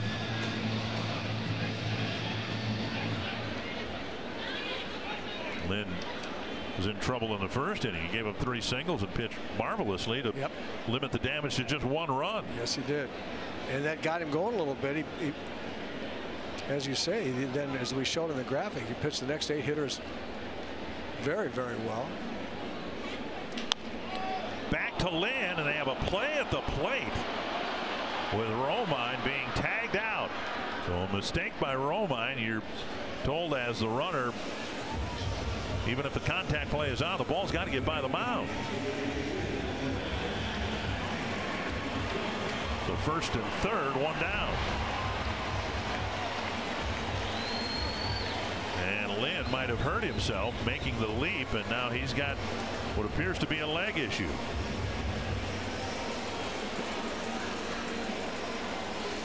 Watch his feet. I think he caught a spike or landed funny somehow. Obviously, it's a, you know, he came down on the side slope of the mound unevenly, and that could lead to just about anything. He's going to take a little bit of a break and throw a pitch to see if he can continue here.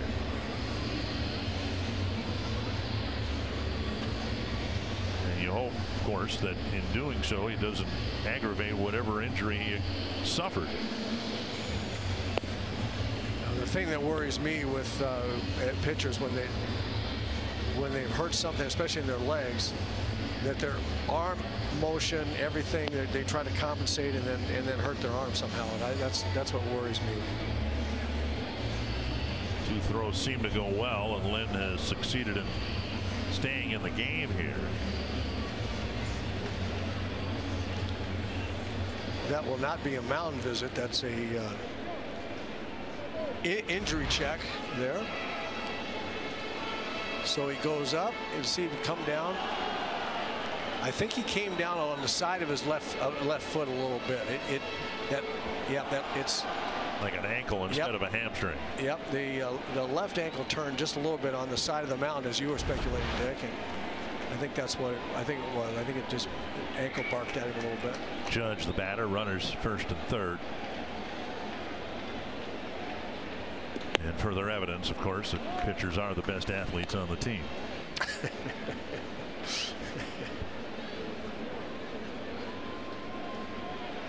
That's it? No rebuttal? You know, I think by this point there's no need to rebut that. 1-0. And now a pitch up and away, 2-0. Judge with a single and a strikeout. And Lynn's trying to keep his team within 2 here.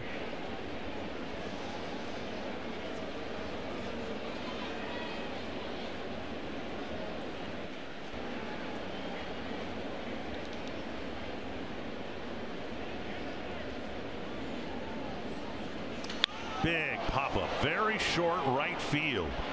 Grossman coming in. Dozier out, and a collision. Grossman with the catch. Throw to the plate is not in time. And now a throw to second, not in time. Twins are lucky, frankly, that the catch was made. Dozier appears to be okay. And the best shot they had at getting Torres, a speedy runner at the plate, was with Grossman catching the ball. Yeah, that's unfortunate that they get that communication messed up. Brian's got to know. I don't know how. Maybe it doesn't look to me like Grossman's calling, and the only thing that I can figure is, you know, an infielder, middle infielder going out like that, they're just waiting to hear from the outfielder. And the only reason I can think that Brian kept drifting out there on that ball to go catch it is that A, he didn't hear him, or Robbie wasn't calling at all. Maybe Robbie thought it was his play all the way, which it should have been. Now the Twins were up at the top step checking something, and I don't know whether they were checking whether Torres left early or not. They decided to play on, but we'll see whether Lynn steps off here and throws to third base. So nowhere near the bag. So apparently they looked at video and thought that Torres did not leave prematurely. 6-3, 2 down.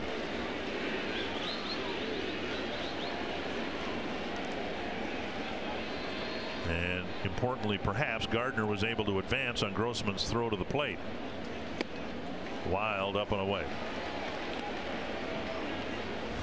So here's what the Twins, we believe, were looking at. Torres with his left foot on the bag. There's the catch, and then the departure from third base.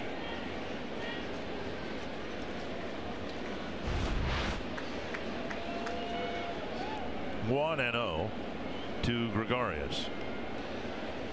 An RBI single in the first and a solo home run on the third. Nice stop by Castro, and it's 2-0. As much damage as Gregorius has done, the Twins have a base open here and a right-handed batter on deck.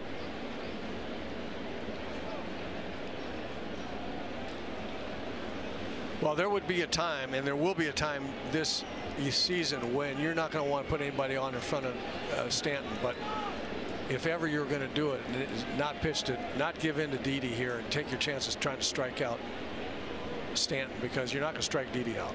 Not in this situation. And as Lynn misses and misses badly, he can't help but think about the ankle or whatever it is he tweaked on the high chopper to the mound. And now they will intentionally walk Gregorius. And Stanton will come up with runners at first and second. And here comes Paul Molitor to make a pitching change. Well, Lance Lynn finding out what Jose Barrios found out last night. This Yankee lineup is relentless, and he will check out with at least 6 runs on the board.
T-Mobile, Didi Gregorius did it to the Twins for the 5th straight game tonight. Well, he's quite a player, and he has feasted on Twins pitching 5 consecutive games with home runs. Well, they've all been high fastballs, haven't they? Well, fastballs mostly in the middle of the plate, yeah, from the mid-thigh to the belt. And now Stanton will hit against the new Twins pitcher, Trevor Hildenberger. Stanton has plenty of familiarity with Lynn, having faced him twice tonight and over 20 times, and this is frankly a game-breaking situation here. The Twins still in the game at 6-3, but there are 2 men on, 2 men out, and Stanton, singled his last time up, will face the sidewinder Hildenberger.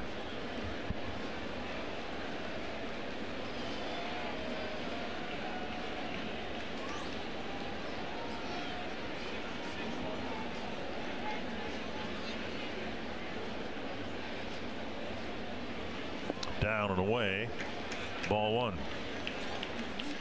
Biggest issue for Hildenberger this year has been home runs allowed. Last year, 42 innings, 4 home runs allowed. He's already given up 3 this year.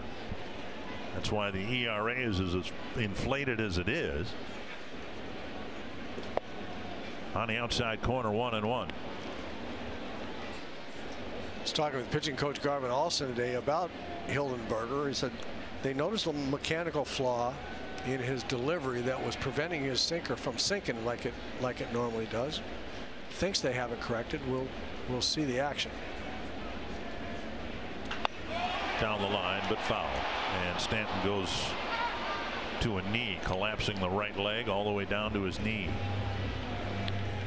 1-2. The most encouraging thing we can show you, we just showed you, there's a spinner over the inside corner. Lynn in the dugout watching, but not getting any medical attention. I think given the events of this inning, not a good inning for Lynn by any means, but at least he doesn't have a trainer sitting next to him peppering him with questions about a hamstring, an ankle, whatever.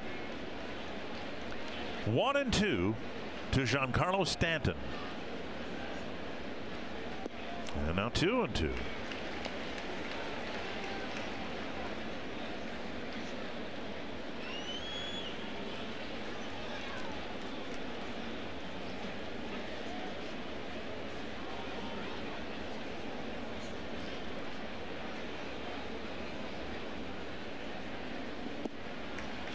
And 3-2. The only base open is third base, and the dangerous Gary Sanchez is on deck.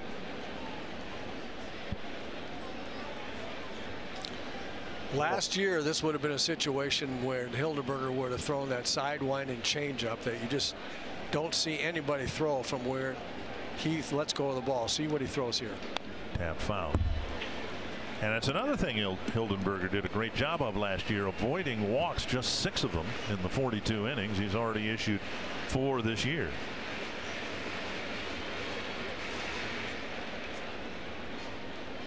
So that was the fastball that Stanton swung over the top of, hit the top of the ball, fouled it down into the dirt. See what Castro and Hildenberger have in mind here.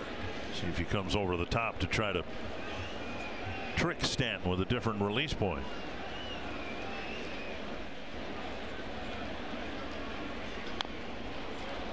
And a breaking ball gets a weak ground ball. That was a changeup, and he got it up way too high.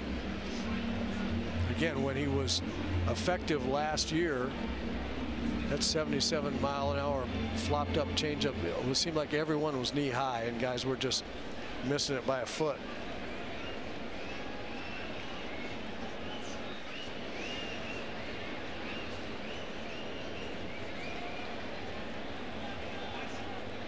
Another 3-2 to Stanton.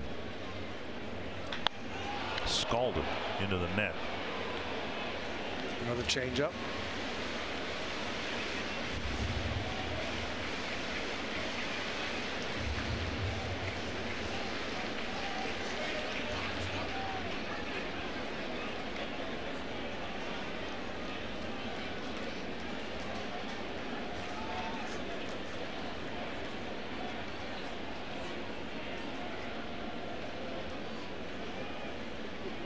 Again on 3-2.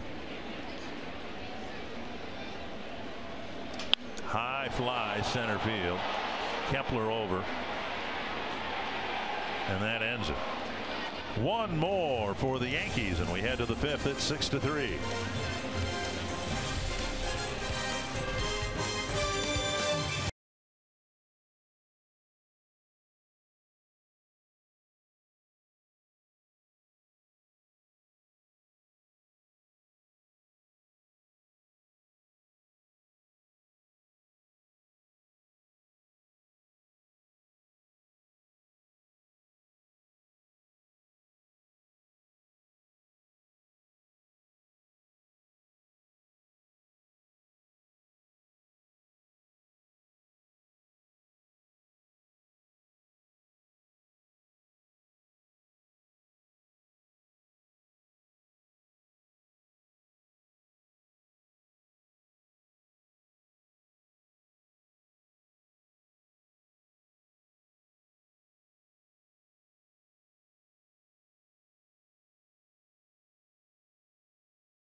Twins had a 2-0 lead. Now it's 6-3 New York.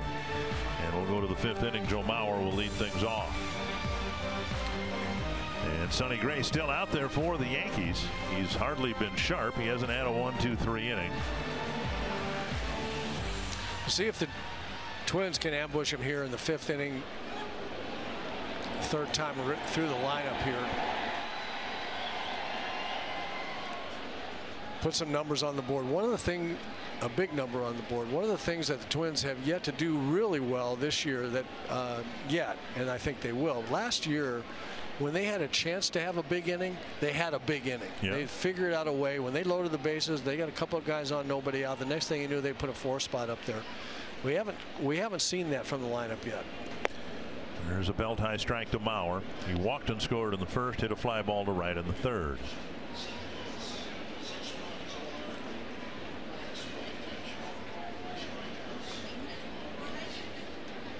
Mauer, Sano, and Rosario trying to answer for the Twins. Down and away, 1-1.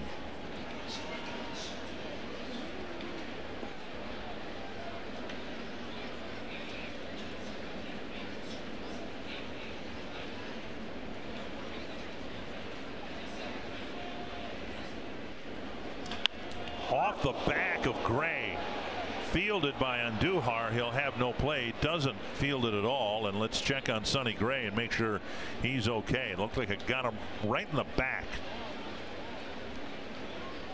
And Mauer will get an infield hit.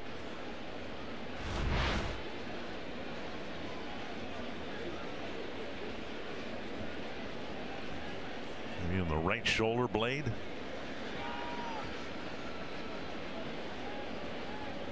Ooh, might have gotten him in the right arm. Looked to me like it got him in the lat muscle right below the shoulder. That ball whistles back at 60 feet awfully quickly. So in the bottom of the fourth, it was Lance Lynn trying to shake off a potential injury, and now Gray delivers high and wide in his first toss. Larry Rothschild, the pitching coach, ambling out.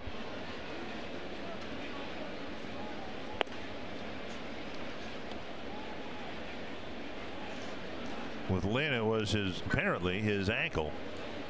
Aaron Boone out there to check with Gray, and as Lynn did with Paul Molitor, Gray succeeds with Boone and staying in the game.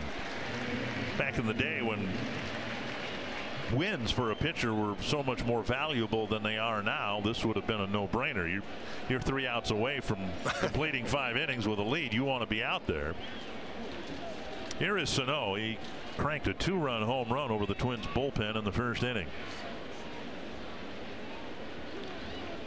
You have the same kind of a bat. Look for the fastball down in the zone, middle to inside corner. Forget everything else. Second plate appearance was good too because he drew a walk, but he clobbered this one. Clobbered is right. That sign right there has got to be 430 feet away, and he hit.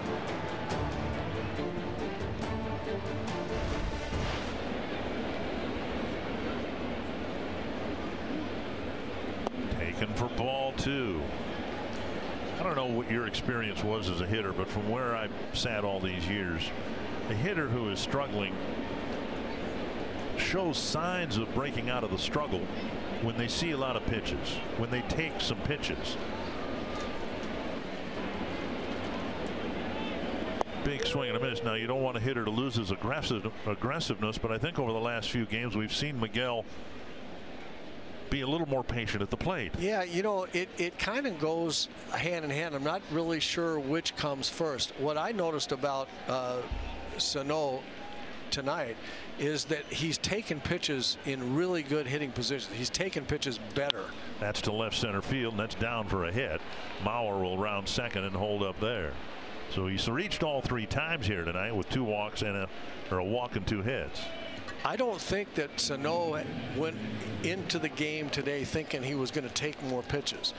But what happened was the pitcher threw pitches that were not good pitches to swing at, and he saw them early and took them well. And whatever comes first, I'm not sure, but all of a sudden Sano looked totally different to me. Just from, you can tell the way a hitter is feeling as much or more by the way he takes pitches than by the way he swings at them sometimes.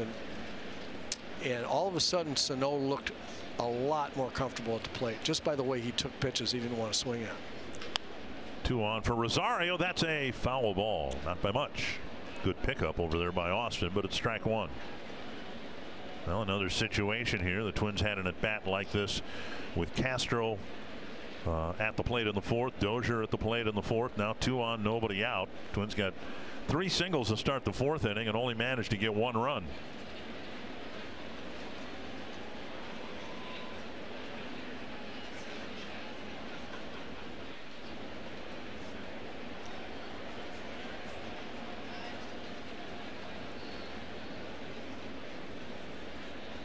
Outside, 1-1.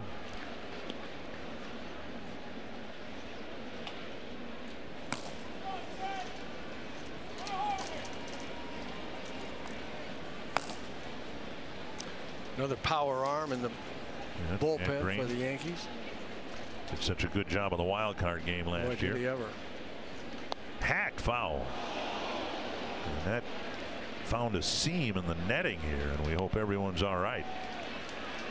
Right over the head of Kepler and through a seam in the netting.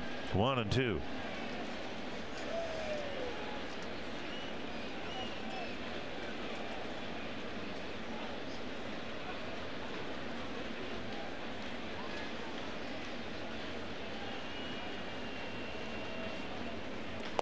Down and in. 2-2. It was Rosario who hit the grand slam in Friday's game in St. Petersburg.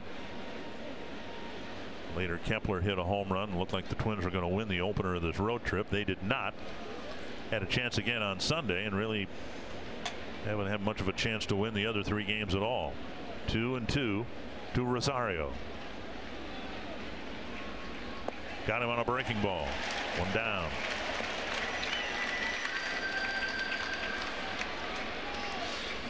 It's really tough to do, but you have to be able to see the rotation on this curveball out of his hand, and when it starts thigh high, it's going to be a ball. You see it here, or knee high. That's just going to be below the strike zone, and it keeps biting down. You're not going to hit it. You're not even going to make contact. You can't hard to even foul it off. It's a very difficult thing to do because he has enough fastball that he throws from the same delivery that can get on top of you quickly, and you're looking for that one. Curveball goes down the other direction.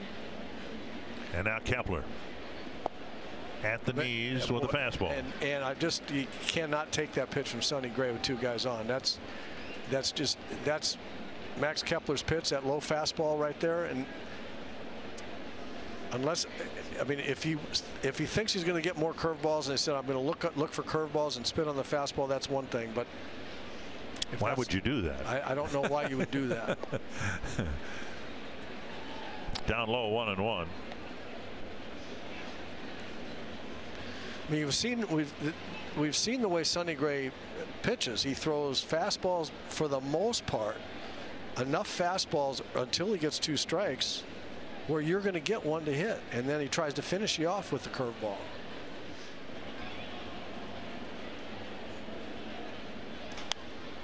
Lifted foul down the left field line over the tarp, and it's 1-2.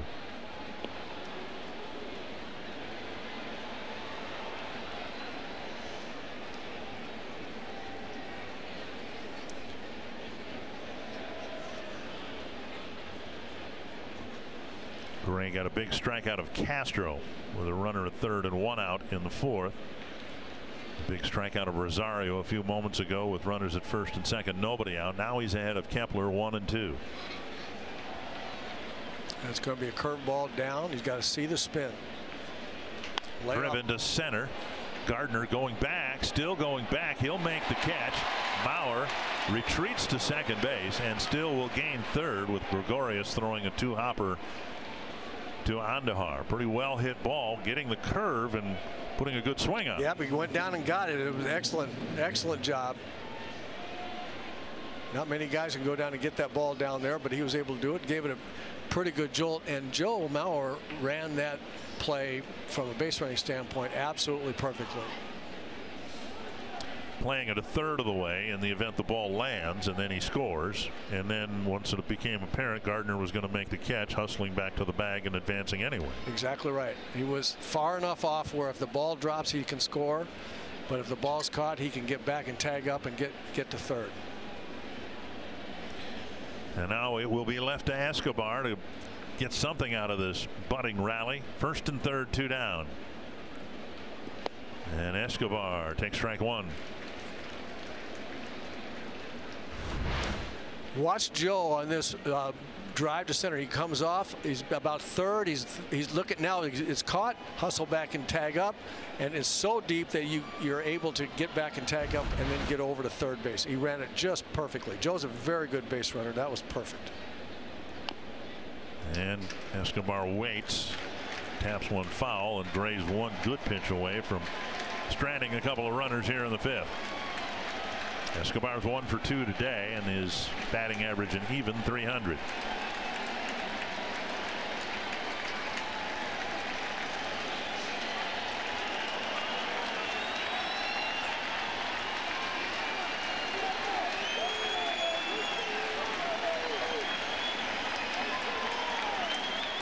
That landed 5 feet in front of the plate, and Romine was able to block it. Big time block by the Yankee catcher.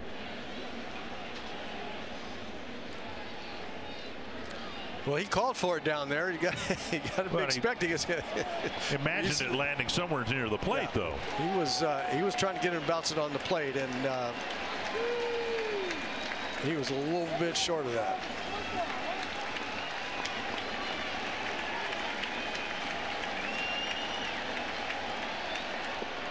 Two and two.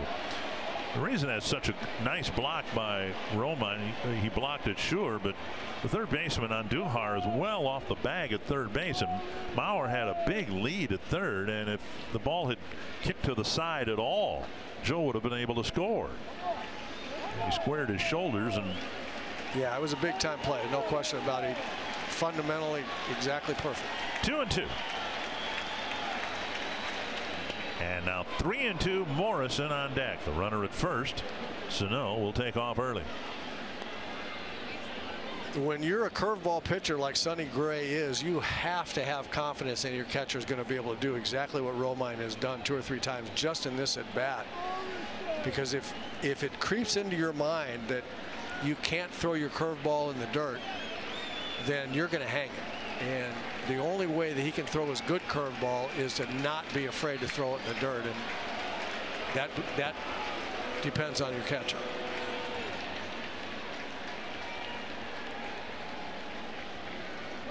Looks like the first baseman Austin's going to play behind Sano. He will take off on this 3-2 pitch. Escobar got a piece. Peeling one back to the backstop. Good battle here by Escobar. He saw curveballs early in the count and got behind, but he's laid off the curveballs in the dirt. Fouled off a tough fastball there. It's a good battle.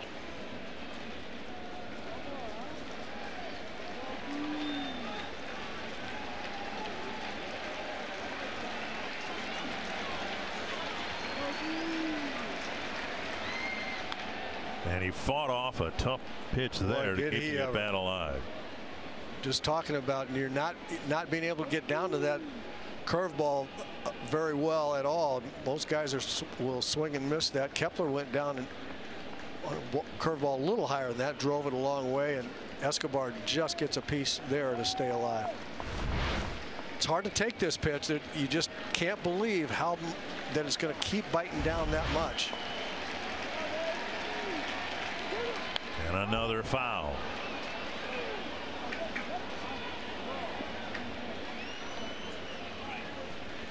Had 8 pitches in this at bat.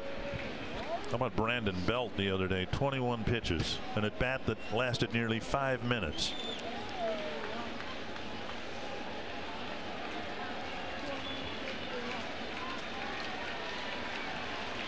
Another 3-2 to Escobar. Took ball 4. And a great walk to fill the bases now for Morrison. That's a great take, great at bat, and a fantastic take there by Escobar. And it meant that Sonny Gray won't qualify for a win here today because Aaron Boone has come out and he's already made the move. Gray pitching 4 2/3 innings. Chad Green will inherit 3 base runners, with the Yankees leading by 3 runs.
360 Club and Catch. You can become a Twins season ticket holder today and become part of the Sweet Spot program as you look at the Yankee version of Catch at Target Field. You can learn more at twinsbaseball.com or by calling 800-33-TWINS. Sonny Gray took a lead of 6-3 into the 5th inning, but he couldn't complete the inning. And much as spring does itself, this game has gone from gray to green. Logan Morrison will face Chad Green with the bases loaded and 2 down. Gear it up. Gear it up. He's got a good fastball. Fastball over the inside corner at 97. And Morrison squawks at Jim Wolf.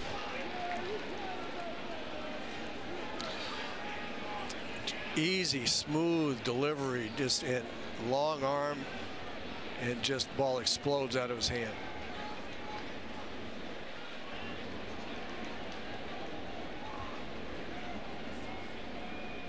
Big swing and a miss again at 97. Green pitched a couple of innings in the wild card game, did give up a run, walked a couple, but struck out 4.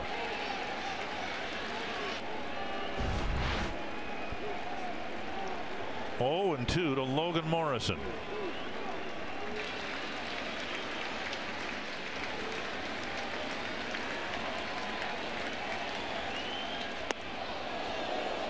Up and in. So we've seen 97, 97, and now 96.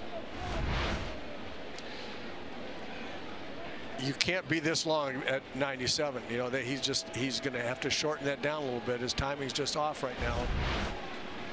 That pitch up there is going to give him trouble. Off the knuckles and a weak little pop-up. Andujar makes the catch, and the Twins down by 3, leave 3 in the 5th.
Garcia put on the 10-day disabled list with a strained right hamstring. And to replace him on the roster, Daniel Palka, who was a Twins minor leaguer, showed some great power now in the Chicago system, made his major league debut today. A couple of other injury notes. Eric Thames of the Brewers is going to miss a month and a half, 2 months with a busted up thumb. He injured his thumb defensively. And Adrian Beltre put on the disabled list with a hamstring injury too. Ryan Presley had a good inning last night, struck out the 3 batters he faced, and he'll come in here to pitch to the Yankees in the 5th.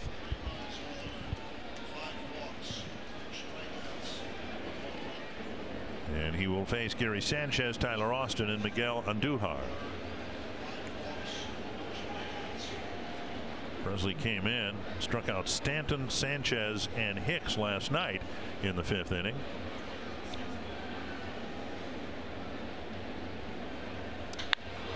fly ball left field. It's up into the fog, and if Rosario sees it, he'll catch it.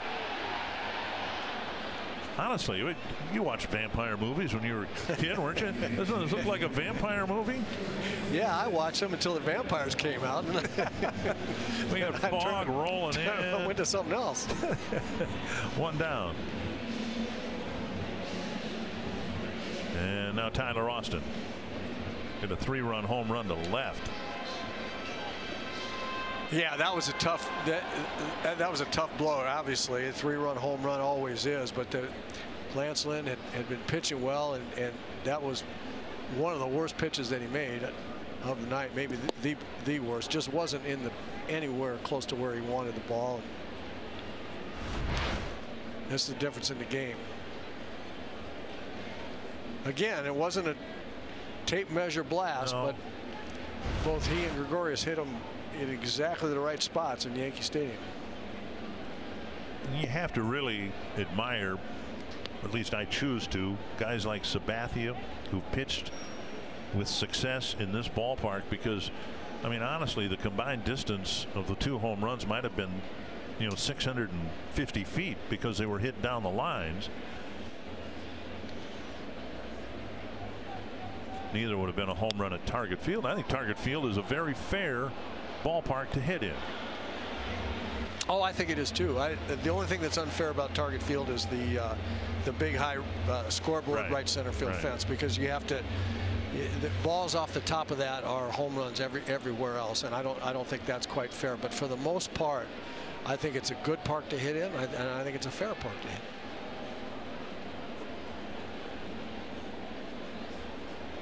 Swing and a miss, and Austin strikes out.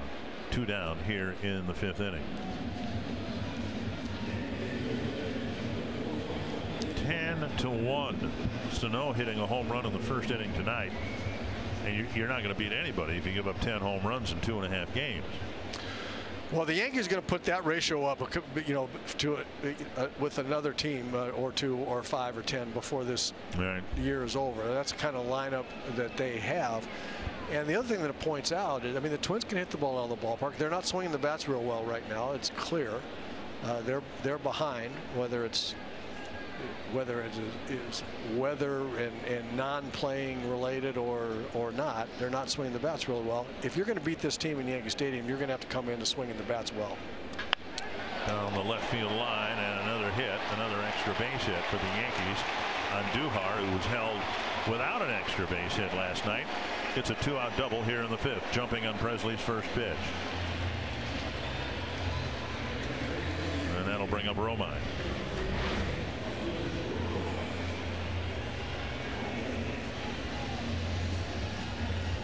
Well, this young man can hit. He's got a lot of life in the bat. In his bat, is very quick with his hands. 95-mile-an-hour fastball, and he hit it like he was sitting on a tee. He can clearly, he's going to be a hitter.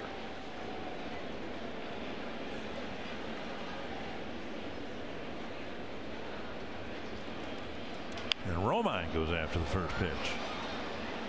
I think we've seen more and more of that with Presley on the mound. Now that he's thrown strikes, and he's thrown his breaking ball for strikes, and he's improved his strikeout rate, hitters don't want to get up there with 2 strikes. No, they all see that curveball like he struck out Austin on, and you get in the box. I know I'd do the same thing. I'd sit on I'd swing at the first fastball I see.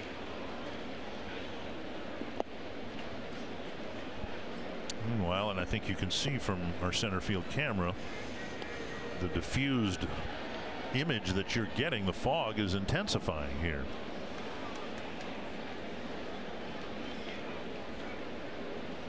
One and one.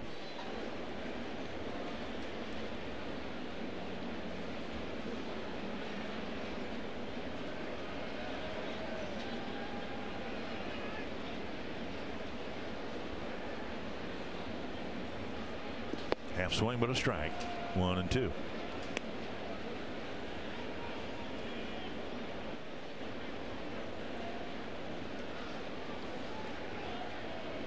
Romine walked and ended up being taken off the bases between third and home when Lynn made his leaping catch of the one hopper. Yankees added another run in the fourth inning nevertheless.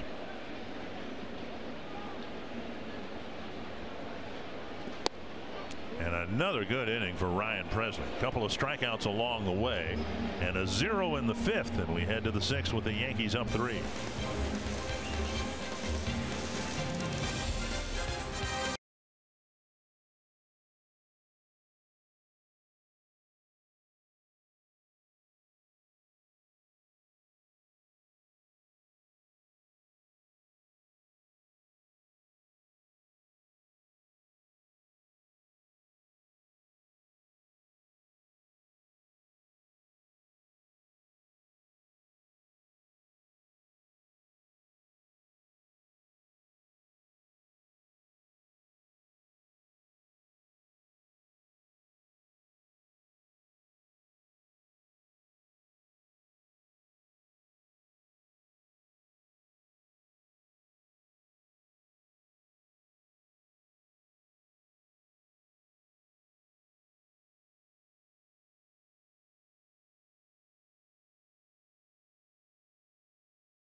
Moment. Dwight Gooden struck out 10 Expos. He was the first teenager since Bert Blyleven in 1970 to fan 10 in a game. As we go to the sixth inning, Robbie Grossman will lead things off, then Jason Castro and Brian Dozier. Grossman with a walk. Drove in a run with a fielder's choice, actually on a 2-strike pitch. He hit the ball rather sharply to the right side. Now Green will start his first full inning of work. At least he hopes it's a full inning of work, delivering strike one.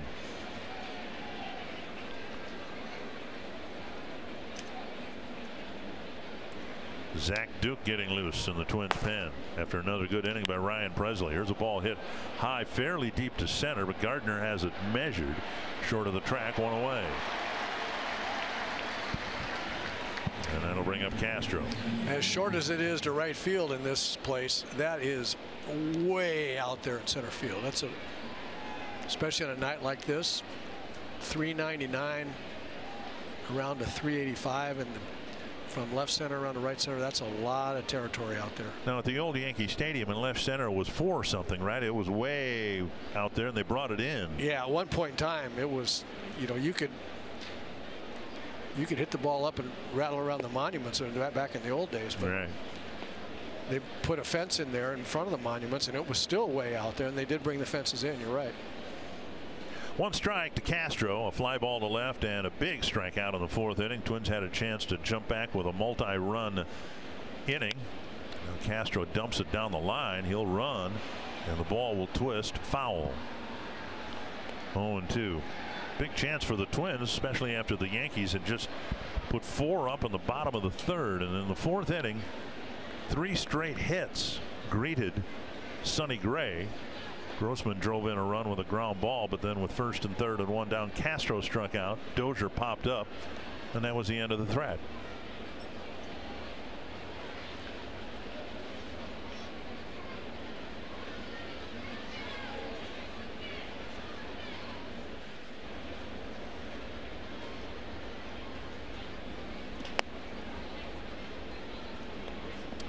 One and 2. A frustrating start for Castro, who had maybe his second best offensive year last year and his first with the Twins. Off to a tough start at the plate, up and away, and it's 2-2.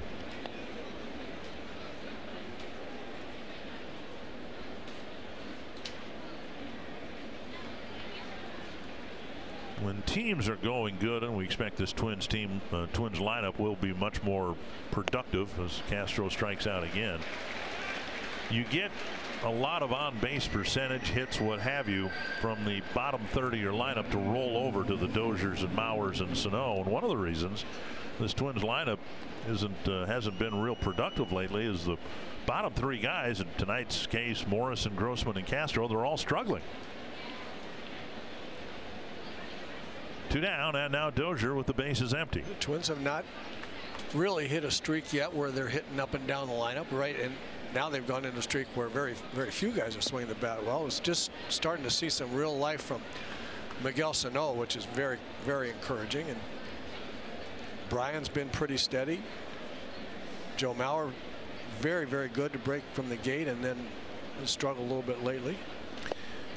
And in trying to find out why this lineup that was really productive last year and should be better this year with the additions that they've made, Logan Morrison, if he can do anything close to what he did last year, why have they stumbled out of the gates? And we've talked about the lack of games, the lack of batting practice, and then when they have played, well, they've already faced Justin Verlander, Dallas Keuchel, Corey Kluber, Dylan Bundy.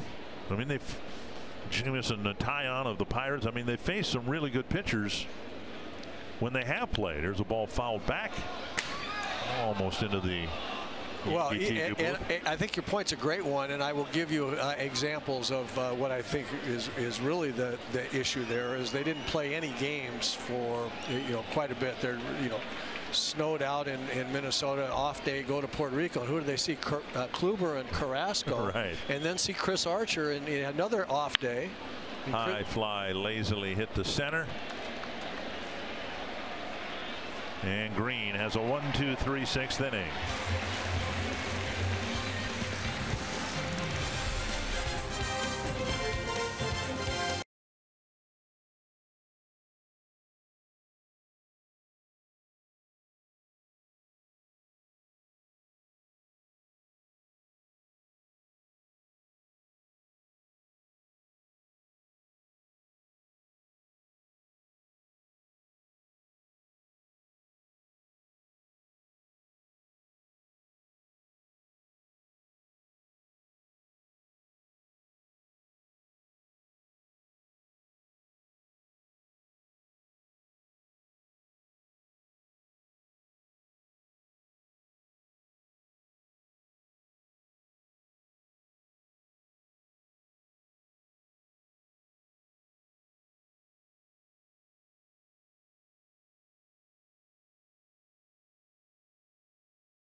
They're hanging right with the Red Sox, and they'll be coming in after the Reds do in the next homestand. John Gibbons has done a great job with that team.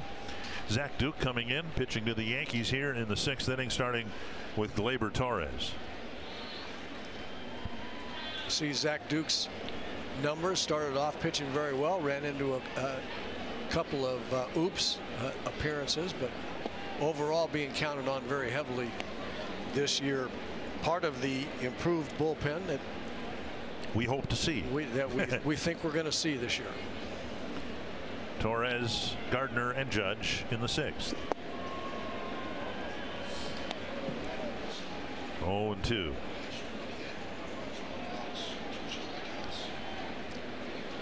This you go in such short order for managing a team where you're trying to find opportunities for relief pitchers to get in. Then a few days later, you're wondering how you're going to finish ball games. That's kind of what Paul Molitor's had to deal with on this road trip. You know, after the Puerto Rican games, there was another off day, and it's like, boy, these guys need work. And then you get some short starts, and you have a couple of extra innings along the way. Then they need rest. 2-2. Well, the other thing about it, baseball is such a game of sine waves, if you will. I mean, it's up and down and up and down. You can go through a streak, and the Twins are in a streak of 8 or 10 games where they're getting beat. They're not hitting and they're not pitching or the way they will, the way they can. And so at the beginning of the season, it's like a hitter when you start off in a slump and you look at that number and you're hitting 1 something and it's just terrible. And that's the way it feels right now about the Twins. If they had gotten off to a 30-10 start. Grounder to Sano, who charges, fires on the run. 1 down. Then gone through a streak like that, everybody said, wow, they're just in a little bit of a streak. But you know, I don't think anybody needs to panic. I mean, we've got a lot of games to play, and they've had a tough stretch of weather, a tough stretch of not getting any rhythm going, and then they've run up against some really tough pitching and a great Yankee lineup in Yankee Stadium. They'll get out of here, hopefully with a win or 2, and go back home and regroup. This team's got a lot of talent. It's got a lot of will. I think we're going to see a lot of good baseball here this year. Gardner, a single in 3 trips, a run scored, and bounced up the line, foul.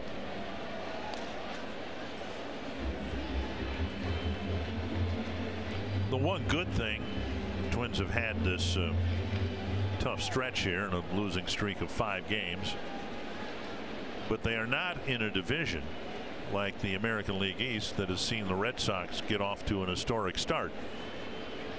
The Indians struggled in the first couple of weeks, and now it looks like they're playing pretty good baseball. They've won 6 of their last 10. And the Indians are leading Chicago 3-1 after getting beaten yesterday by the Cubs.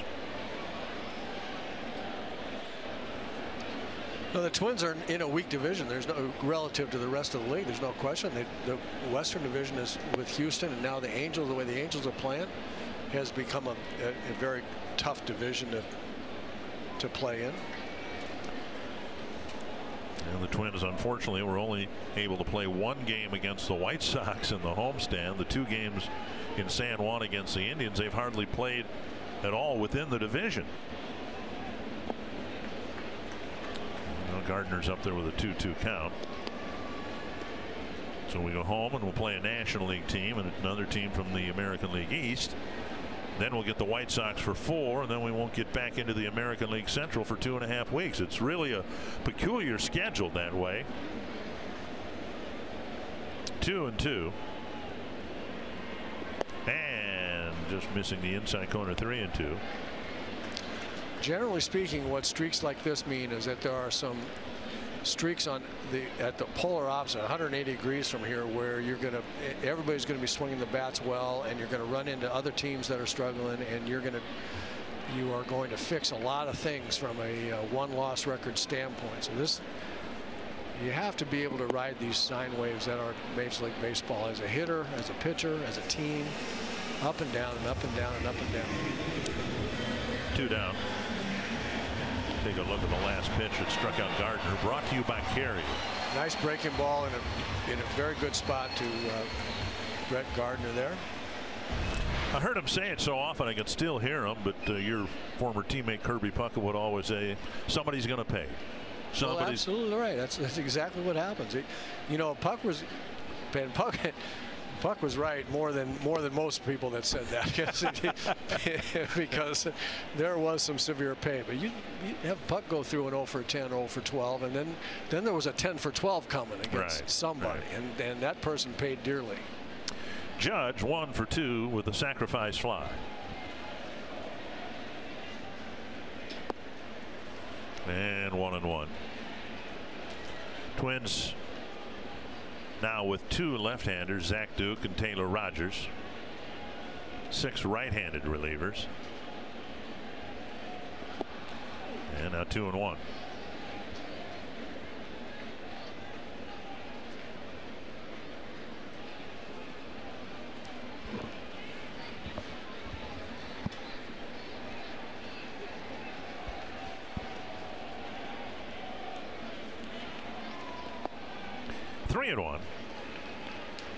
And Duke would rather not face Gregorius with a man aboard.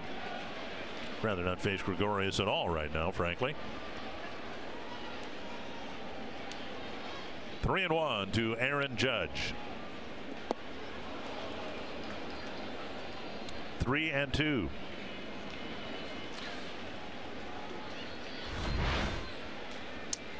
Little sinker right here. Some nice movement. You see the way Castro caught the ball. That ball went down hard.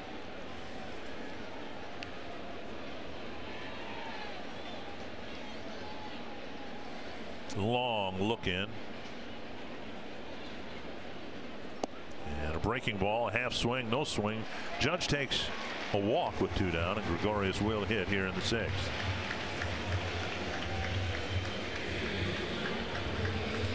In the 1st, an RBI single. In the 3rd, a game-tying home run, and then the Twins didn't want to deal with him at all. They filled the bases with his intentional walk in the 4th. And if you think you got a better chance now because you got a left-handed pitcher on the mound. He's hitting a cool .333 against left-hander.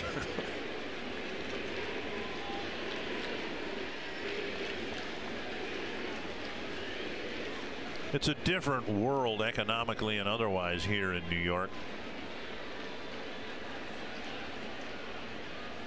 Usually when a franchise has a franchise player like Jeter was here, like Ripken was in Baltimore, like Puckett was in Minnesota, when they are gone, almost invariably there's a valley in terms of the team's success on the field.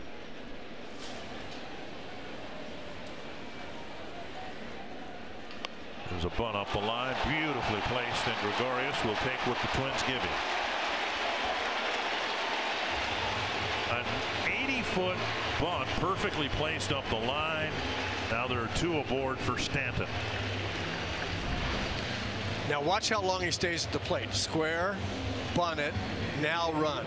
That's how you make that play. That was beautifully done. Not in a hurry. He's got all day. If he gets the ball fair, he's got all day long. Nobody's going to throw him out from there.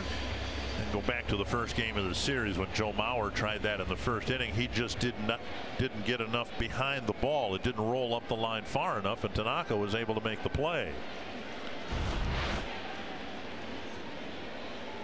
Stanton takes strike 1. We're talking to Paul Molitor about that, and Paul said, rightly so, it's a guy like Tanaka whose fastball sinks, a splitter goes down, everything. It's hard to get the ball out there far enough. Gregorius, really, you say the same thing with Zach Duke, throws the same kind of stuff, but Gregorius was able to do it, at least. And even if it wasn't, it could have been hit further out there, but it was right along the line. It was just a beautiful bunt. So of course it'll be interesting for the balance of this game and tomorrow to see how the Twins play Gregorius defensively now that he has done what he's just done. He can do it all day long. But go ahead. Twins would rather see him bunt than swing away. Right. 1-1. And now 1-2. But there are so many shifts put on now unless or until players do what Gregorius has just done. There's no reason for the team to get out of the shift. Exactly right. And you give up the hits that you don't get by bunting, but you also have them taken away because of the shifting. And what teams have decided is go ahead and try to bunt, because that's not your game, and we don't think you'll be as effective as that as you would be, pulling the ball into a hole if we weren't shifting. So we're going to shift, and if you want to go ahead and try and bunt, take a big part of your game away and go to a part of your game that you're not as proficient at, well, then go ahead. We're gonna give right. 2-2 to Stanton. Duke trying to keep the Twins in this game, and he has by stranding a couple of runners. A 2-out walk and a bunt single. There are 2 left out there, and it's still 6-3 New York.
Brought to you by Chevrolet, the #1 selling brand in the Twin Cities.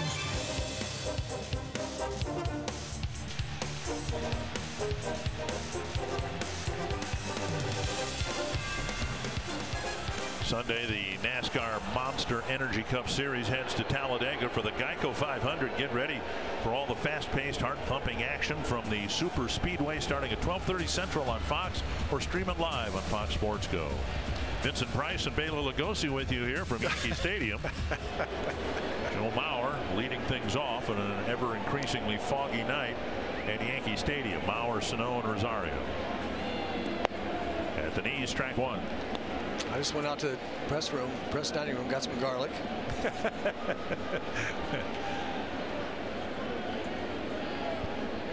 Mauer with a walk, a run scored, a fly ball to right, and a single. He singled off the back, or the back of the arm of Sonny Gray. Now a drive to left. This ball's hit pretty well. Stanton going back, gets turned around, can't make the play, high off the wall, and Mauer has a double to start the 7th.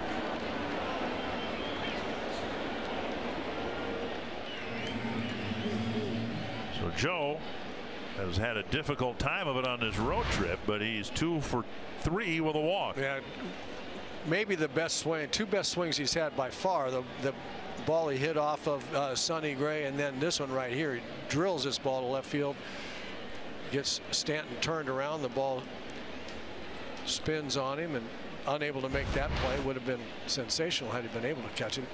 Used to playing right field, asked to play the other corner outfield spot. Here is Sano.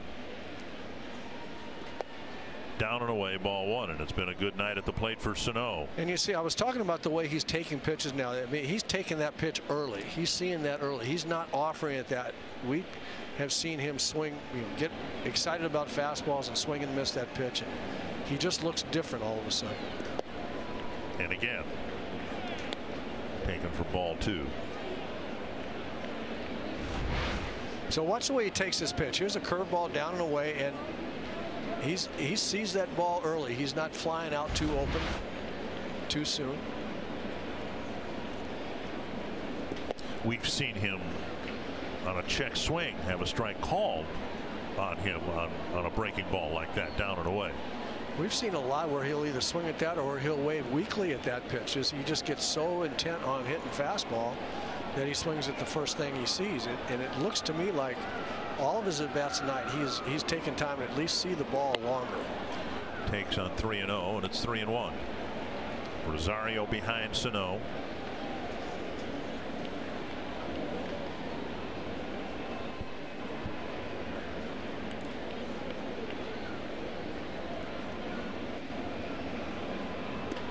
And now a walk, and the Twins again will get the tying run to the plate.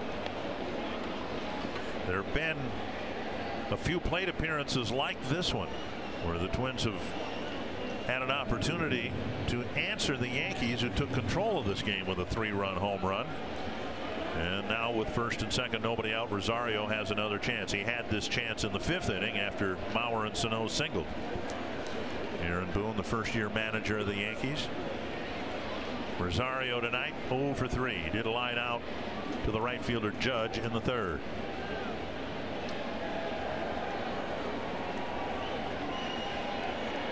Swing and a miss at the fastball. This is the area of the game that might be extended into the 8th inning. Betances really struggled last night, but this is the part of the game where the Yankees have really locked games down, and so there's a chance here in the 7th that might not be there in the 8th or the 9th. You can figure Robertson might be asked to pitch the 8th, or Aroldis Chapman the 9th. So a little urgency here to get something done with Shreve warming up in the 7th inning. And Rosario up there with an 0-2 count.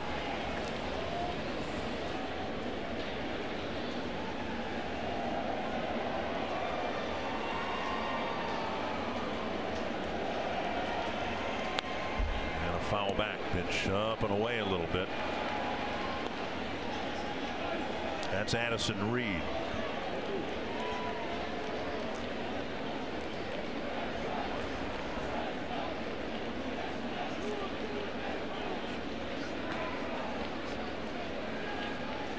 Oh, 2 again. Chased, one away.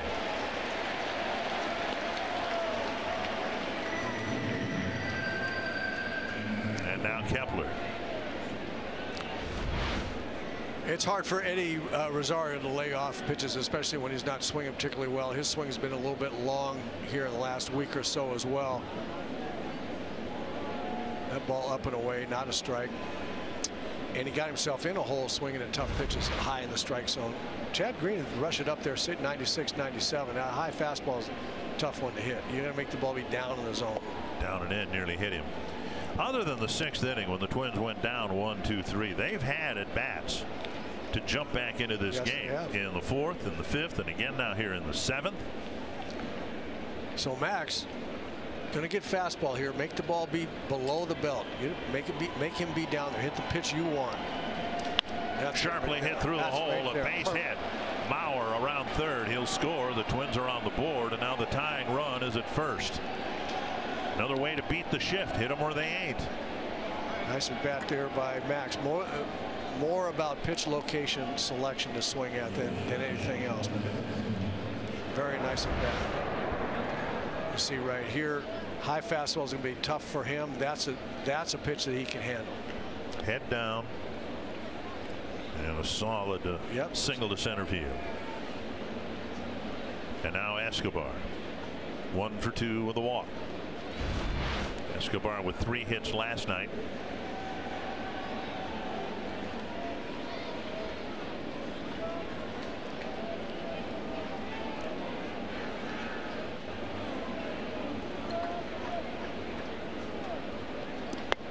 Taken upstairs. Yeah, good take there too. Eddie Escobar is also a low fastball hitter, low ball hitter. Lay off that one. Make him be down there where you're good.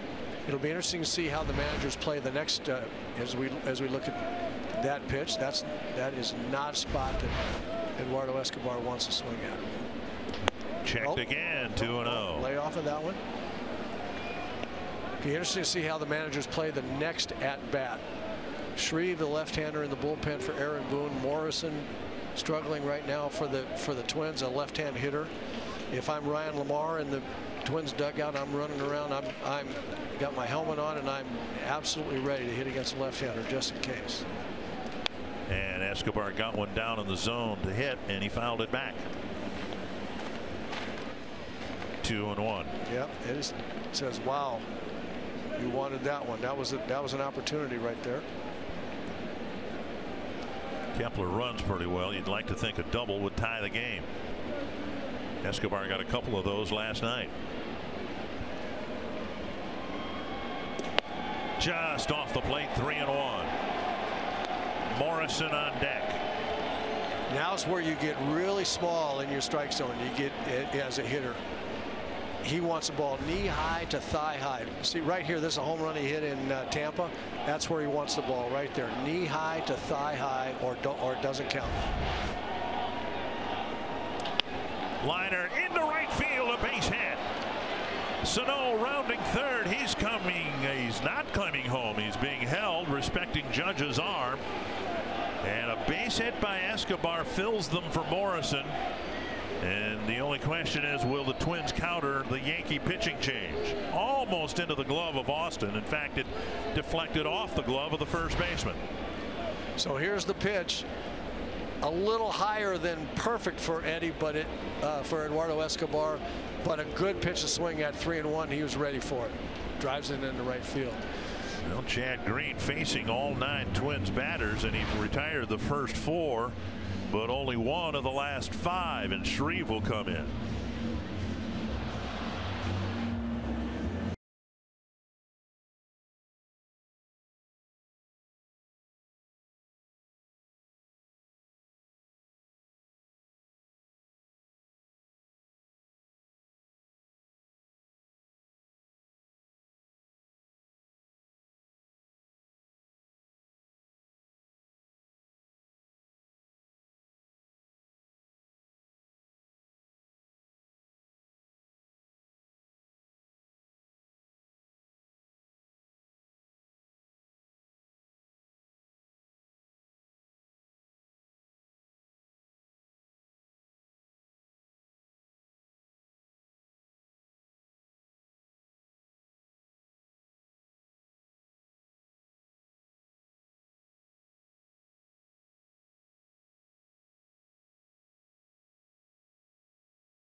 May not be reproduced or retransmitted in any form, and the accounts and descriptions of this game may not be disseminated without the express written consent of Minnesota Twins, LLC. On a foggy night in the Bronx, the Twins trying to steal one late from the Yankees. It's a 6-4 ball game. The bases are loaded, 1 out, and the Twins are going to let it ride with Logan Morrison facing the left-hander Shreve.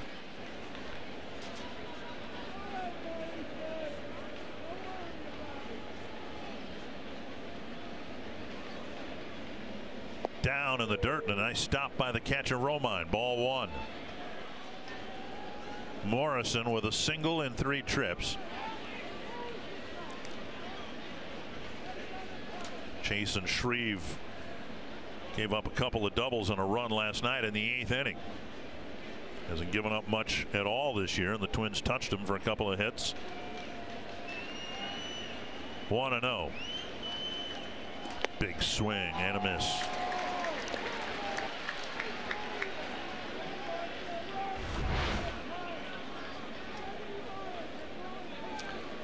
Good pitch to Morrison.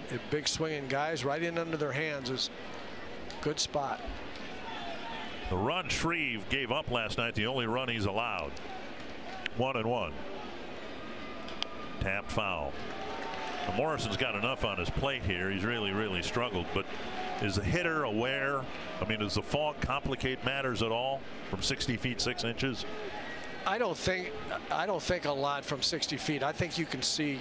The only thing, you know, he's close enough. He's able to see. The only thing is background and fuzzy light behind, you know, out there at the hitter's background.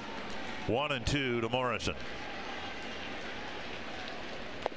Foul tip and a strikeout for out number 2, and that'll bring up Grossman.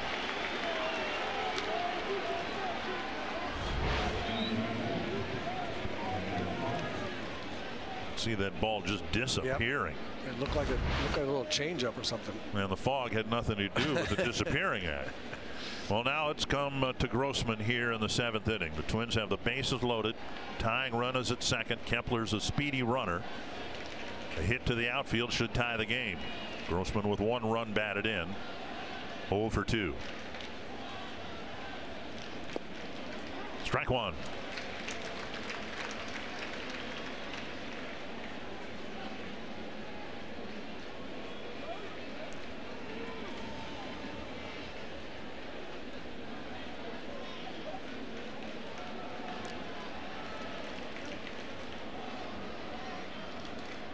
Popped up down the right field line. Long run for Judge. A great catch by Austin, the first baseman. What a catch by Austin on the warning track in foul ground to end the inning. The Twins get 1, but for the second time tonight, they've left the bases full. You won't see much better play than this.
As you might expect in the Bronx, they were bombing them. Miguel Sano gets the Twins on the board early with a 2-run home run in the first inning, but the Bombers would come back. Didi Gregorius, his 5th straight game against the Twins where he's hit a home run. This in the 4th inning, but the big blow, Tyler Austin in that same inning, when the hook went right inside the left field foul pole, a 3-run shot. That's the big blow in the game as the Twins trail the Yankees 6-4 as we head to the bottom of the 7th inning. So, you know, you think of the Yankees, you think of Judge, you think of Stanton, and we talk about Gregorius. And then someone by the name of Tyler Austin comes up, hits a 3-run home run, and who knows how many runs he saved with that great catch on the warning track. Yeah, he's had a terrific night. The Yankees think an awful lot of him. He really has been the difference in the game so far. Let's watch this catch again. You won't see a better one. Running with your back to the ball and the infield. The ball spins back to your glove side. You're able to stay with it with a slide. Keep your concentration. That's a terrific play. Addison Reed coming in for the Minnesota Twins, trying to do what other relievers have done here, and that is give the Twins a chance to come back late in the game and put up some zeros. They've done a nice job of that tonight. Addison Reed's been very good, really with one pitch exception this year. He's been exactly what the Twins that got him for, what they hoped for. Threw a pitch to Carlos Gomez that ended Sunday's game. And that's the only home run he has allowed. He'll face Sanchez, Austin, and Andujar here in the Yankees' 7th.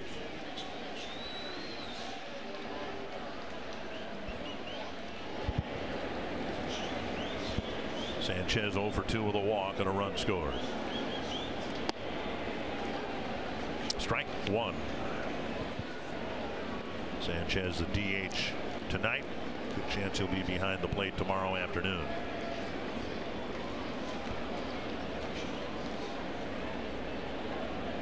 One and one.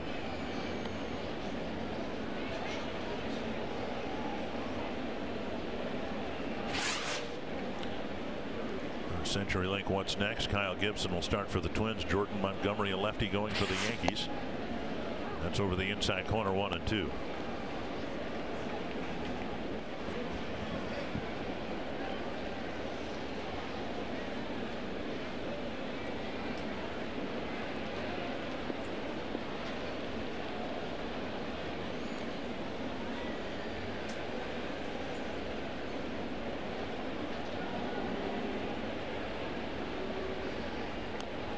Check swing foul. Day game tomorrow, and we're expecting crystal clear skies tomorrow. And high 60s. It sounds like it's going to be a beautiful day for baseball in the stadium. We'll have similar weather when we get home too. Game Friday night, and then a couple of day games Saturday and Sunday. The weather's supposed to be gorgeous. 1 and 2 to Gary Sanchez. Tall foul fly that eventually will come down. We just don't know where.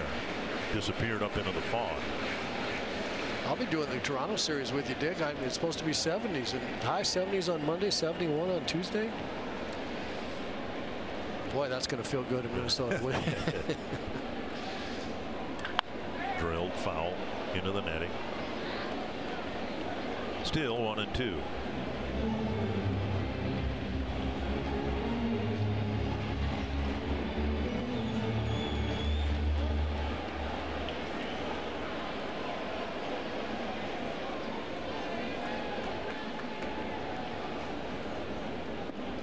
Now 2 and 2. I wonder why it took so long to put netting up where they have the netting now.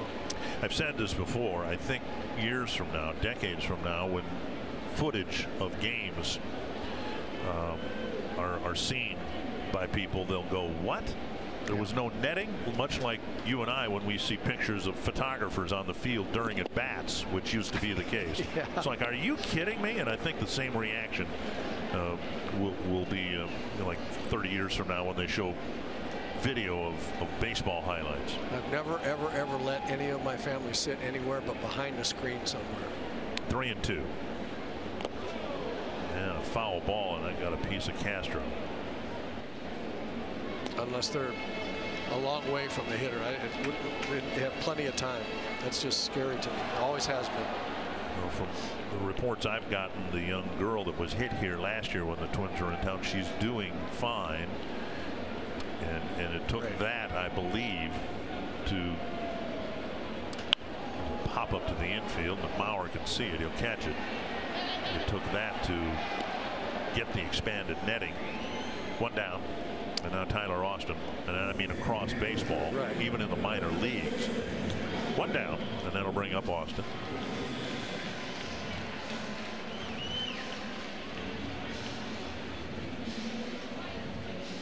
So far, Trevor Hildenberger got the final out of the 4th, stranding a couple of runners.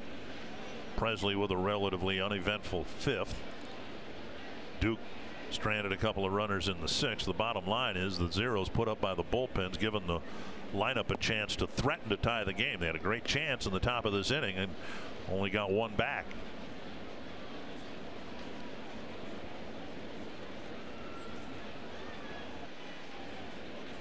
The problem is not on your set. No, it is not. The thickening fog has not enhanced your TV viewing. We know that. 1-1 to Austin. And I guess when I asked you about the visibility from home plate looking out, that's what I was thinking about. You can clearly see the pitcher, but you're used to seeing the dark background. No problem seeing that. Austin driving it to the wall, and Rosario firing it back in. It is a double for Austin, and he's had himself quite a night here with a 3-run home run, now a double, and a great catch.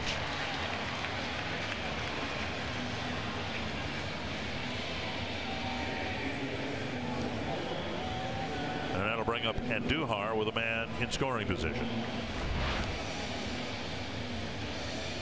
See the pitch here. This ball right in the middle of the plate. Not too dissimilar, maybe just outside where he got a pitch to hit the home run off of Lance Lynn earlier.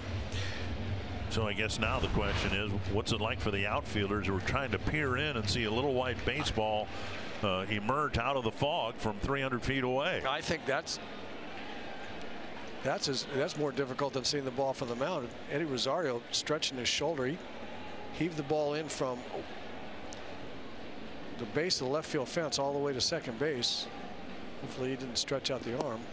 Strike one on the outside corner. Dangerously. He had arm trouble early in the spring, didn't he? Yeah. Body language doesn't look too good right now.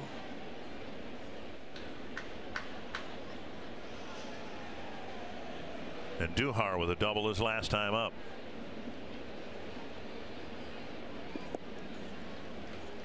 One and one.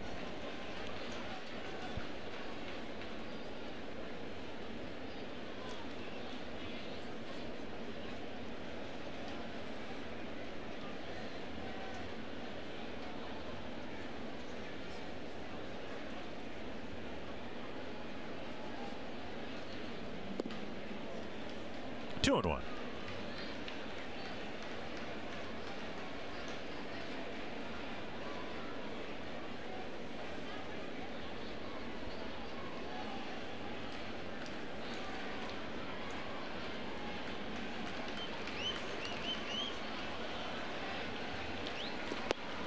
And I'm coiling. It's 2-2.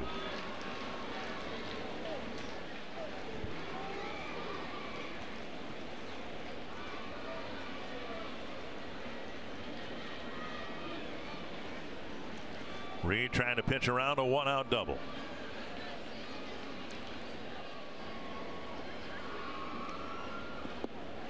Three and two. You just joined us. Lance Lynn pitched into but not through the fourth inning. 3 2/3 innings. Charged with 6 earned runs.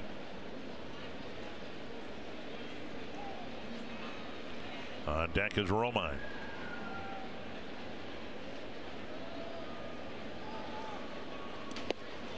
And Reed gets a strikeout for out number 2. Good pitch there. Great location, great spot for that fastball. Looked like he cut the fastball a little bit. Ball ran away right out to the outside corner. Watch this ball. Yep, it cut just a little bit. Out there on the edge. Good pitch. Romine is 0 for 2 with a walk.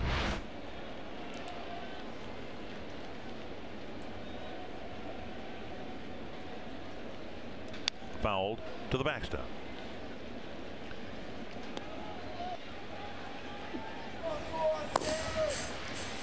There he is, as predicted. Robertson getting loose for the 8th inning.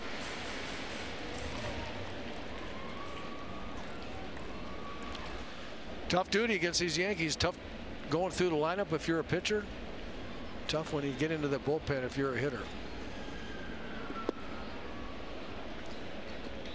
Twins will hope to generate some more opportunities in the 8th and 9th inning. They've had great chances to get the game tied up or take the lead over most of the last 4 innings.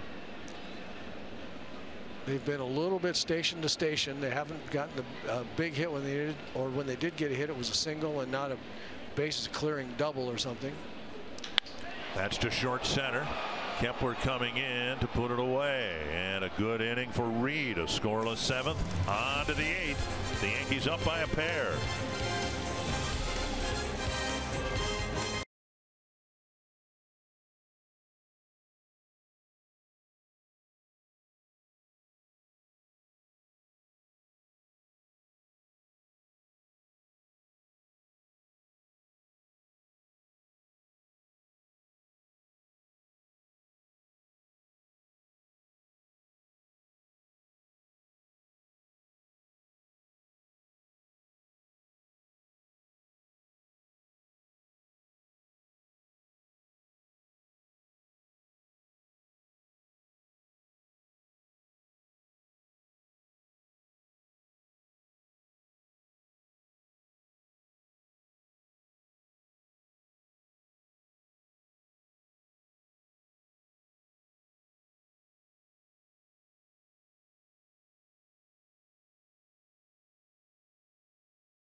Won't mean much if the Twins end up losing the ball game, but there's been some pushback tonight. Twins falling behind with a 4-run 3rd inning, and they've had great opportunities to jump back into the game, and they've got it within striking distance. You can see what's happened so far in this series. The Yankees have outscored the Twins by 20 runs. Look at the last line. Out-homered them 10-1. Yeah, that's the difference in the series, has been that stat right there. We're just talking about the Twins have had opportunities, and especially tonight, but it's the lack of extra base hits with guys in scoring position that, or guys on base, that the Yankees have gotten and the Twins have not. That's been the difference. David Robertson will come in to pitch to the Twins in the 8th inning. He'll start with Jason Castro in the top of the order.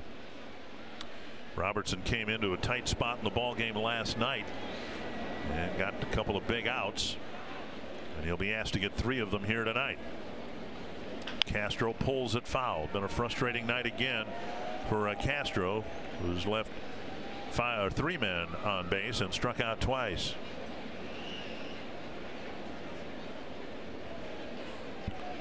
Torres is now in at 3rd base for the Yankees in place of Andujar.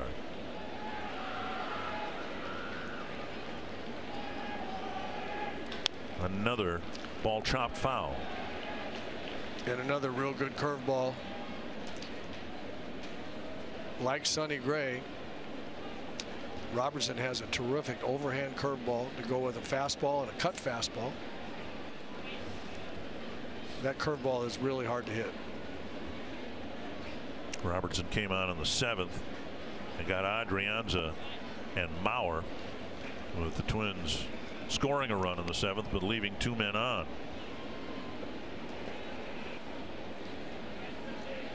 You could see Romine go out to the outside corner and on that pitch, and Robertson tried to throw a cut fastball. He didn't get it out there, but he wanted to backdoor that cut fastball, which he'll do.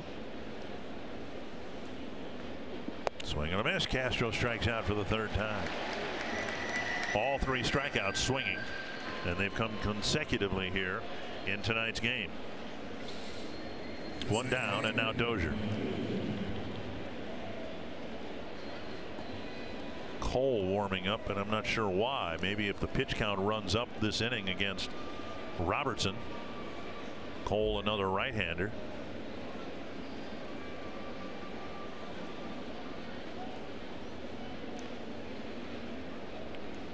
Dozier 0 for 3 after having his hitting streak broken last night. And he takes up an in-ball 1. He did draw a walk in the 3rd.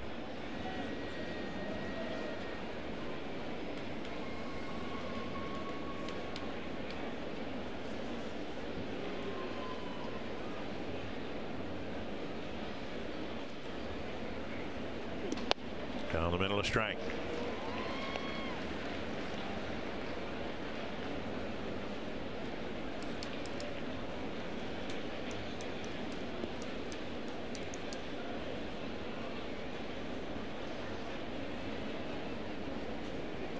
Fouled back, and it's 1-2.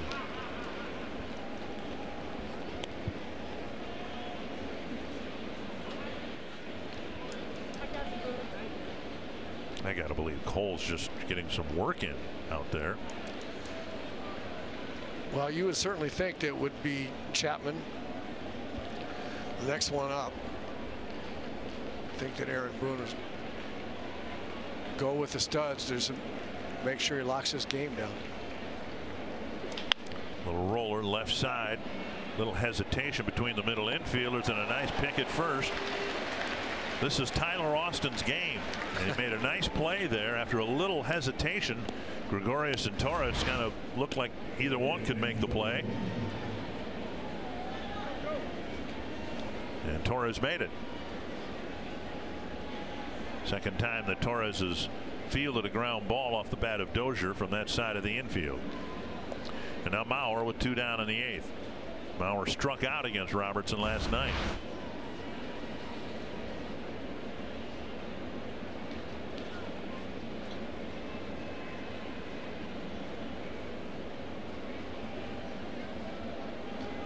Fastball off the plate.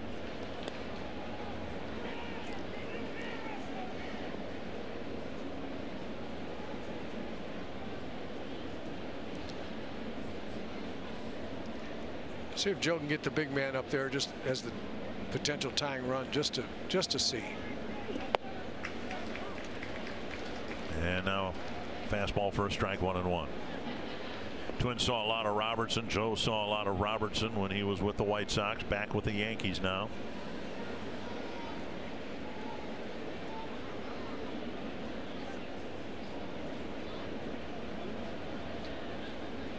Big swing and a miss. Which the Yankees at one point had Andrew Miller too before dealing him to the Indians, and Miller had to leave the ball game tonight because of a hamstring strain. Couple of hits and 12 at bats, and Mauer again striking out for the 4th time last night against Robertson. Boy, that last pitch was one of, he's got a nasty curveball. That was one of the nastier ones. Another one coming here. And Joe struck out on the curveball last night, taking it now to even the count 2-2.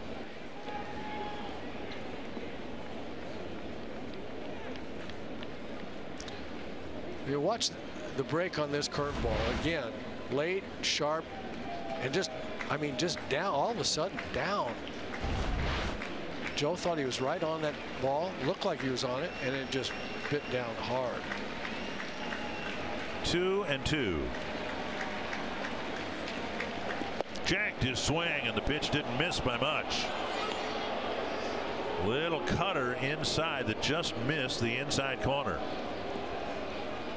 That was one of those nasty curveballs again, Dick. And that was, and watch this, it's a hard one. It just down. Yeah. Sometimes you take a pitch because you can't hit it. I mean, it was inside here. 3-2 to Mauer with Sano on deck. Sharp ground ball, backhanded by Torres, and he throws him out. The shift pays off, and the Twins go down 1-2-3 in the 8th.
Saw the Yankees open up a big lead. Twins pecking away, or trying to anyway.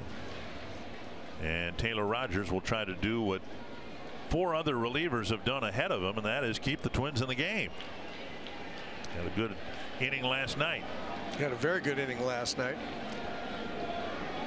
Not great numbers so far this year, but very encouraging with how he spotted the ball last night.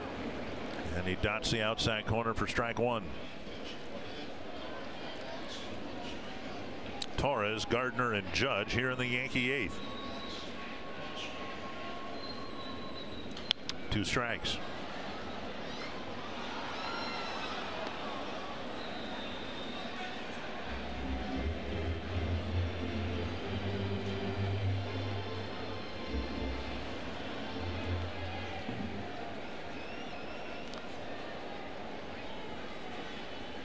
Oh, and 2 to the number 9 batter for the Yankees. Pulled on the ground, foul.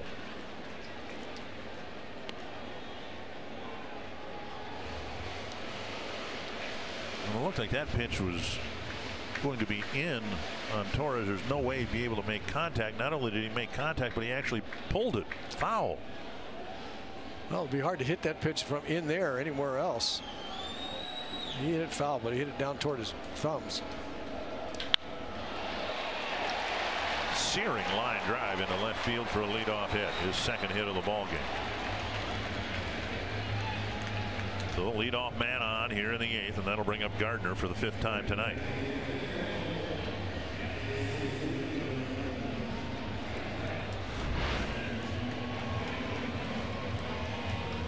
Belt high right down the middle. Yeah, so after throwing some real good pitches on either corner, then with 2 strikes, makes the mistake right down the middle.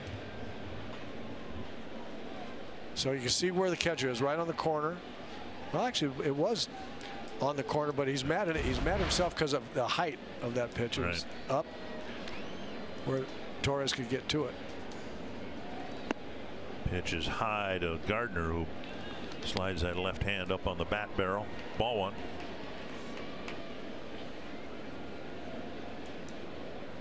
Yankees got a run against Lance Lynn in the 1st, 4 in the 3rd, and got another run in the 4th before Lynn left. And the bullpen's done a nice job keeping the Yankees at 6.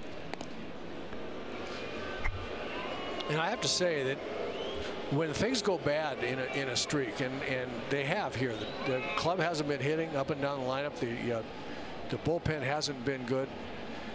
That doesn't change overnight, generally speaking. You have to take little steps to get back. We've seen some positive things. The bullpen's been much better. That's a very positive development. 2-0. We're starting to see guys have, especially Sano, for example, have some better at bats. If you don't think that the Twins need Sano to be a monster, then you're wrong about that. They need the big man to be hitting. So we look at the flamethrower out there who's going to pitch the 9th for the Yanks. But when you go through a 5-game losing streak, you get beat big in the Bronx. People aren't playing well. It's little steps. It doesn't just turn around. Rogers will make the scoop and the tag. A sacrifice bunt for Gardner, getting Torres to second base. That'll get Judge to the plate. May 1st is Minnesota Lynx night at Target Field. Limited number of Lynx theme night ticket packages are available that include a game ticket and a Twins Lynx co-branded cap. Learn more at twinsbaseball.com/Lynx or call 800-33-TWINS. Here is Judge, who will be walked intentionally. Just as an aside, while you were, fans don't seem to be too much on board with the intentional walk of Aaron Judge. 1st and 2nd, 1 down. Miguel Sano came to the mound during Gardner's at bat as Rogers fell behind 2-0, and he came ostensibly to clear his spikes on the mat behind the mound, and to make sure that he wasn't charged, that the Twins weren't charged with a mound visit, he turned his back to Rogers and may have said something, may not have said something, but by turning his back to the pitcher, he made sure that the Twins were not charged with a mound visit. And I think that's what infielders are instructed now to do if they're going to go to the mound for any reason and don't want the team charged with a mound visit. Turn your back to the pitcher. Here is Gregorius with 2 on and 1 out. Way out in front, strike 1.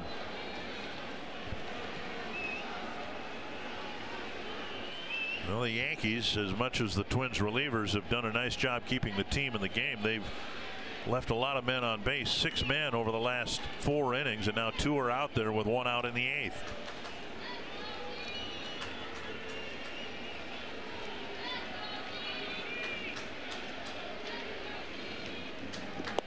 Just missing 1 and 1. The count was 2-0 to Brett Gardner when Sano did this.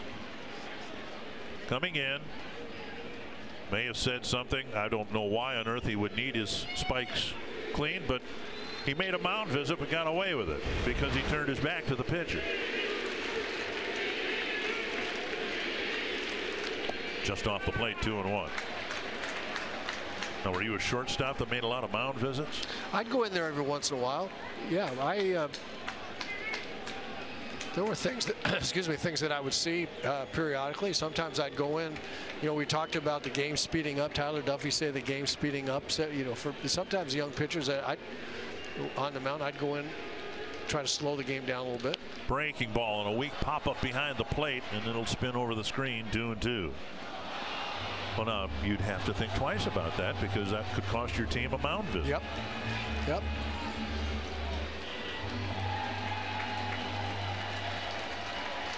So how close can you come to the mound? Do you know what the rule is? Well, I mean, the mat is right on the back slope of the mound, so Sano is. But what I'm saying is, can I walk into the edge of the grass and yell something to the pitcher? No, that's a mound visit. That's a mound visit. So if you have any exchange, as I understand it, any. How about if I yell from way back at shortstop? Then I think you're okay.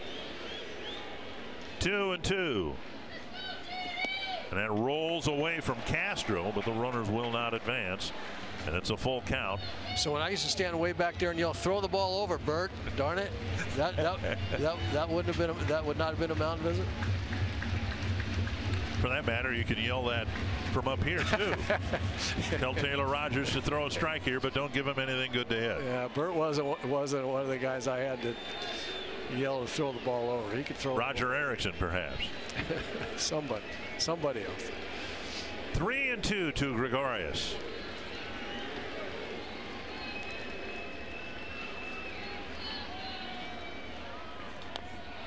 And a foul tip into Castro.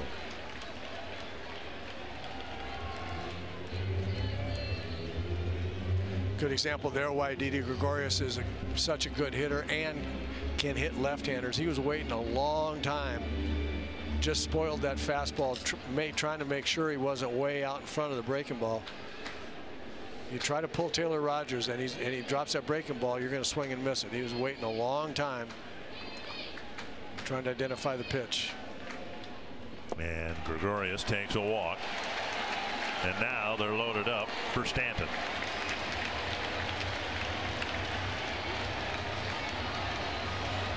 An intentional walk, now an unintentional walk.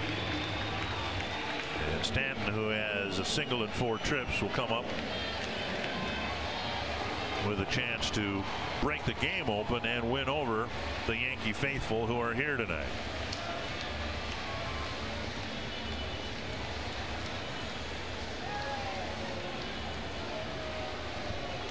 And Garvin Alston will head to the mound, and this will be a mound visit.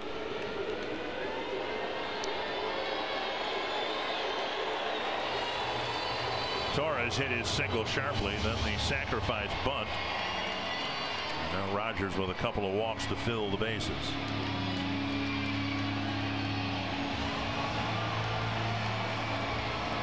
Tyler Kinley is warming up at the pen. Remembering Duffy pitched a couple innings last night. Fernando Rodney is the only other available relief pitcher.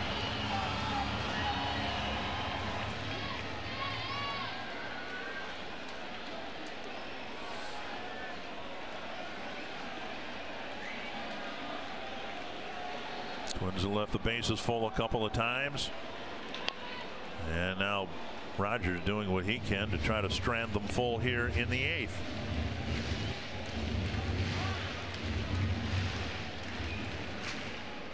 Could really use a one-hopper at Escobar.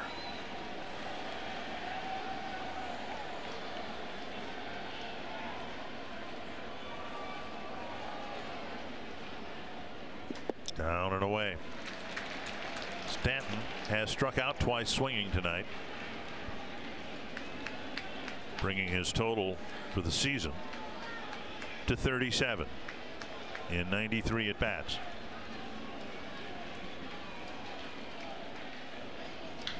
Big fly, right field. Would be deep enough to score Torres.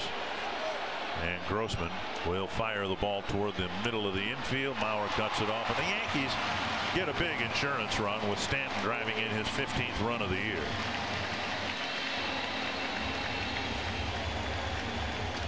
And it is 7-4. Torres, who tagged on a shorter fly ball in the 4th inning for the 6th run, tags again here in the 8th for the 7th run. And now Sanchez.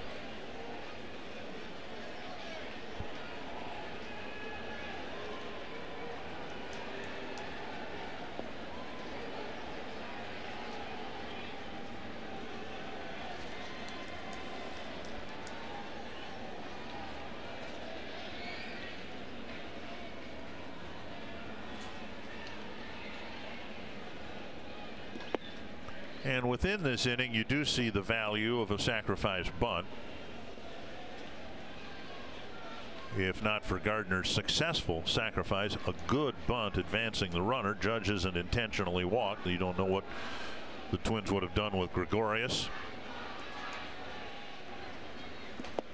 But if you bunt properly, it can be a big play. You bet it is. 2-0 now to Gary Sanchez. And it's in the right situation. And there with Brett Gardner, he's not the best against left-handed pitching, and so why not get the guy over, bring Aaron Judge up to the plate, make the other manager decide what to do, and then you've got Gregorius up next. It's a good play. 3-0, and Rogers struggling with his control here in this 8th inning. As good as he was last night, it's just not the same, not quite the same tonight.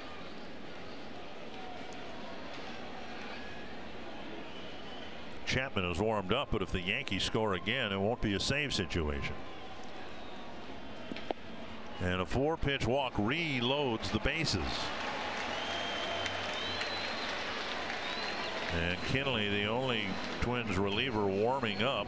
He is warmed up, but this would be a dreadful situation, frankly, to bring him in, given how much he struggled when he has come in. Twins trying to stay in this game, and the Yankees already have one on the board. Tyler Austin will bat. He's driven in 3 with a 3-run home run. He also has a double and a couple of nice fielding plays.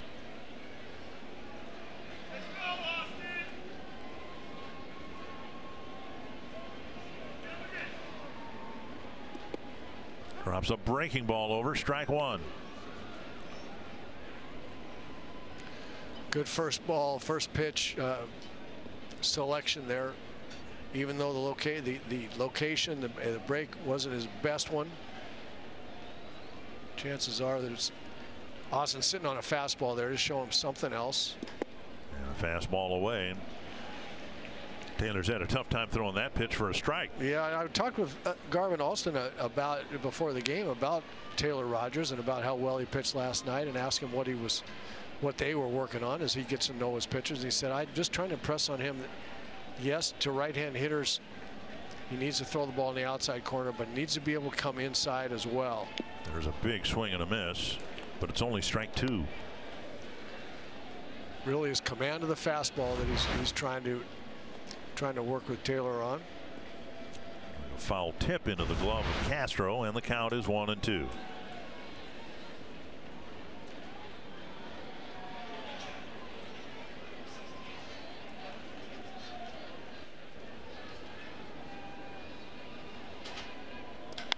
Driven to deep right center field.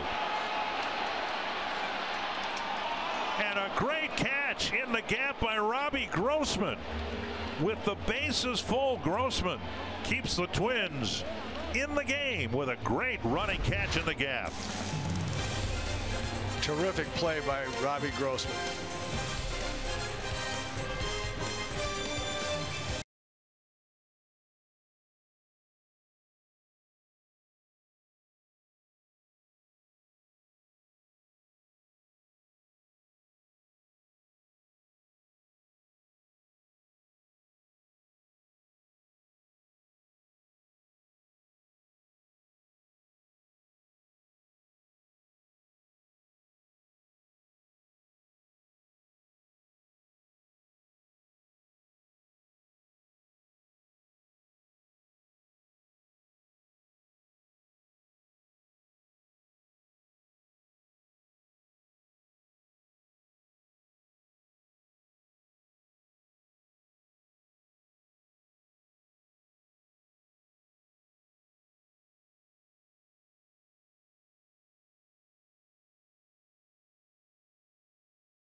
Target Field are a great way to have fun with your church, school, youth sports teams, and more. Groups of 25 or more qualify for special ticket discounts and can reserve traditional stadium seats without a deposit. You can organize your group outing at Target Field today. Visit twinsbaseball.com/groups or call 800-33-TWINS to schedule your Target Field group outing. A 3-run lead for Aroldis Chapman. Listen to this. He's faced 35 batters this year. He struck out 18 of them.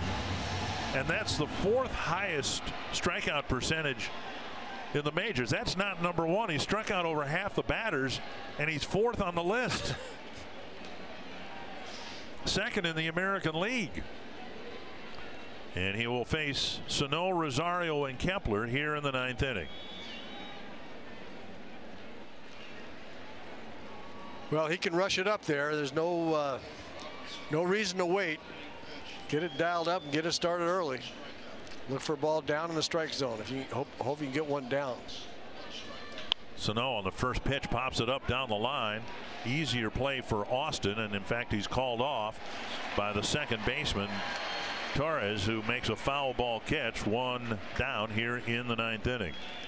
Just going to say Sano's had a really good night at the plate with a home run, single, and 2 walks, and he's gone on the first pitch. That'll bring up Rosario.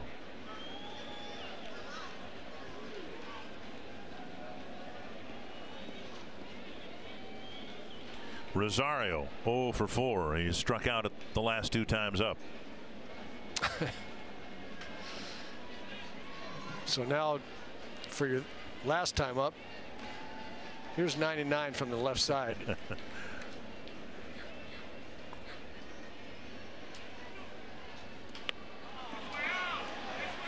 And no play for the catcher Romine.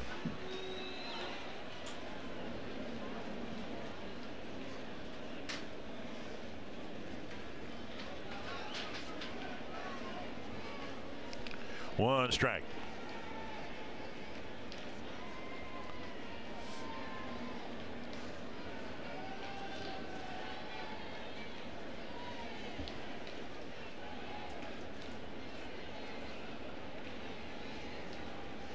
Fouled back, and a big swing by Rosario, but now 2 strikes. Chapman facing Rosario and then Kepler.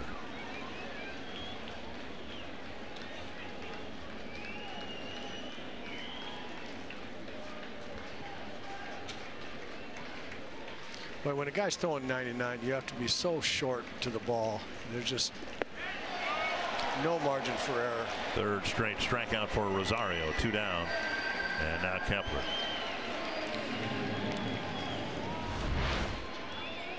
Kind of a nothing hanging breaking ball that Eddie swings through just out of sheer shock that it wasn't 99 or 100. It was something else. But when a guy's throwing this hard, the big end of the bat, to square the ball up, you just don't have time for any wasted movement at all. And the big end of the bat's got to go directly to the ball, and it's really hard to get that accomplished.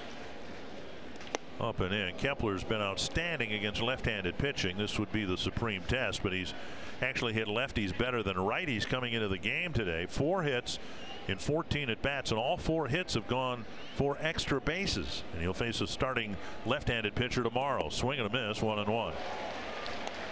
Tonight, Kepler has 2 singles and a run batted in.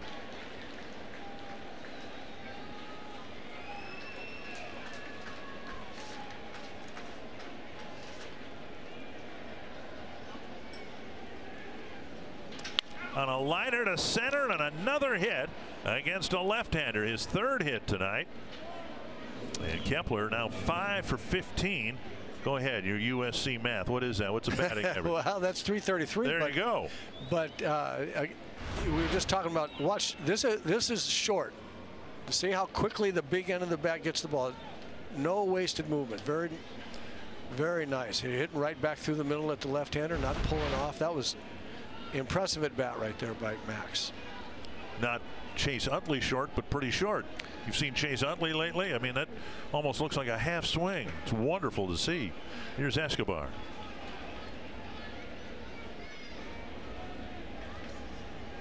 Big swing and a miss. Ryan Lamar's on deck. If Escobar can extend the game, Lamar will have a chance against Chapman.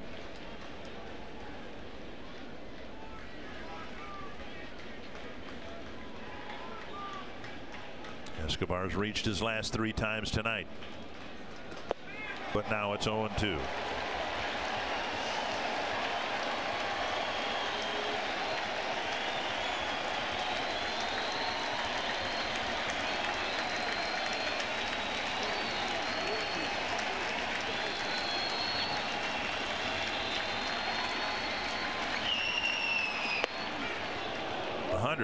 And high.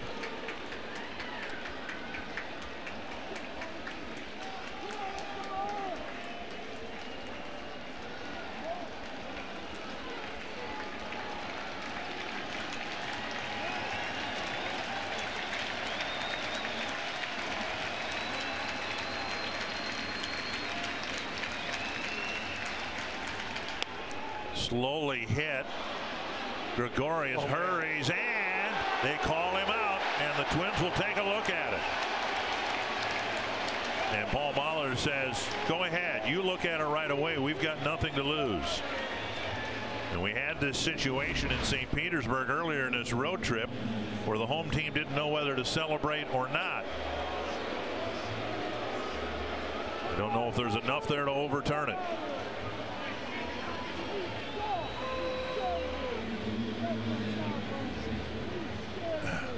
So similar to the play in St. Petersburg. Very, very close. I just don't know that you can overturn it. The play in St. Petersburg was Duke, whether he touched the bag or not, and there were replay after replay. And I think they ended up deciding that had it been called either way, there wasn't enough evidence to overturn it. And I think that's what we've got here. I think he's out. I don't think there's any evidence to overturn it, but we'll see. One thing, it shouldn't take long. They're just looking at it across the street here in New York. And safer out. It was a fantastic play by Gregorius. Out. Game over. And the Yankees have won the first 3. And unlike the first 2 games, Audra, the game here tonight, a game of missed opportunities for the Twins. There were 9 plate appearances where the Twins, with an extra base hit, could have tied the game, maybe put the Twins in front, but by game's end, the Yankees won it again.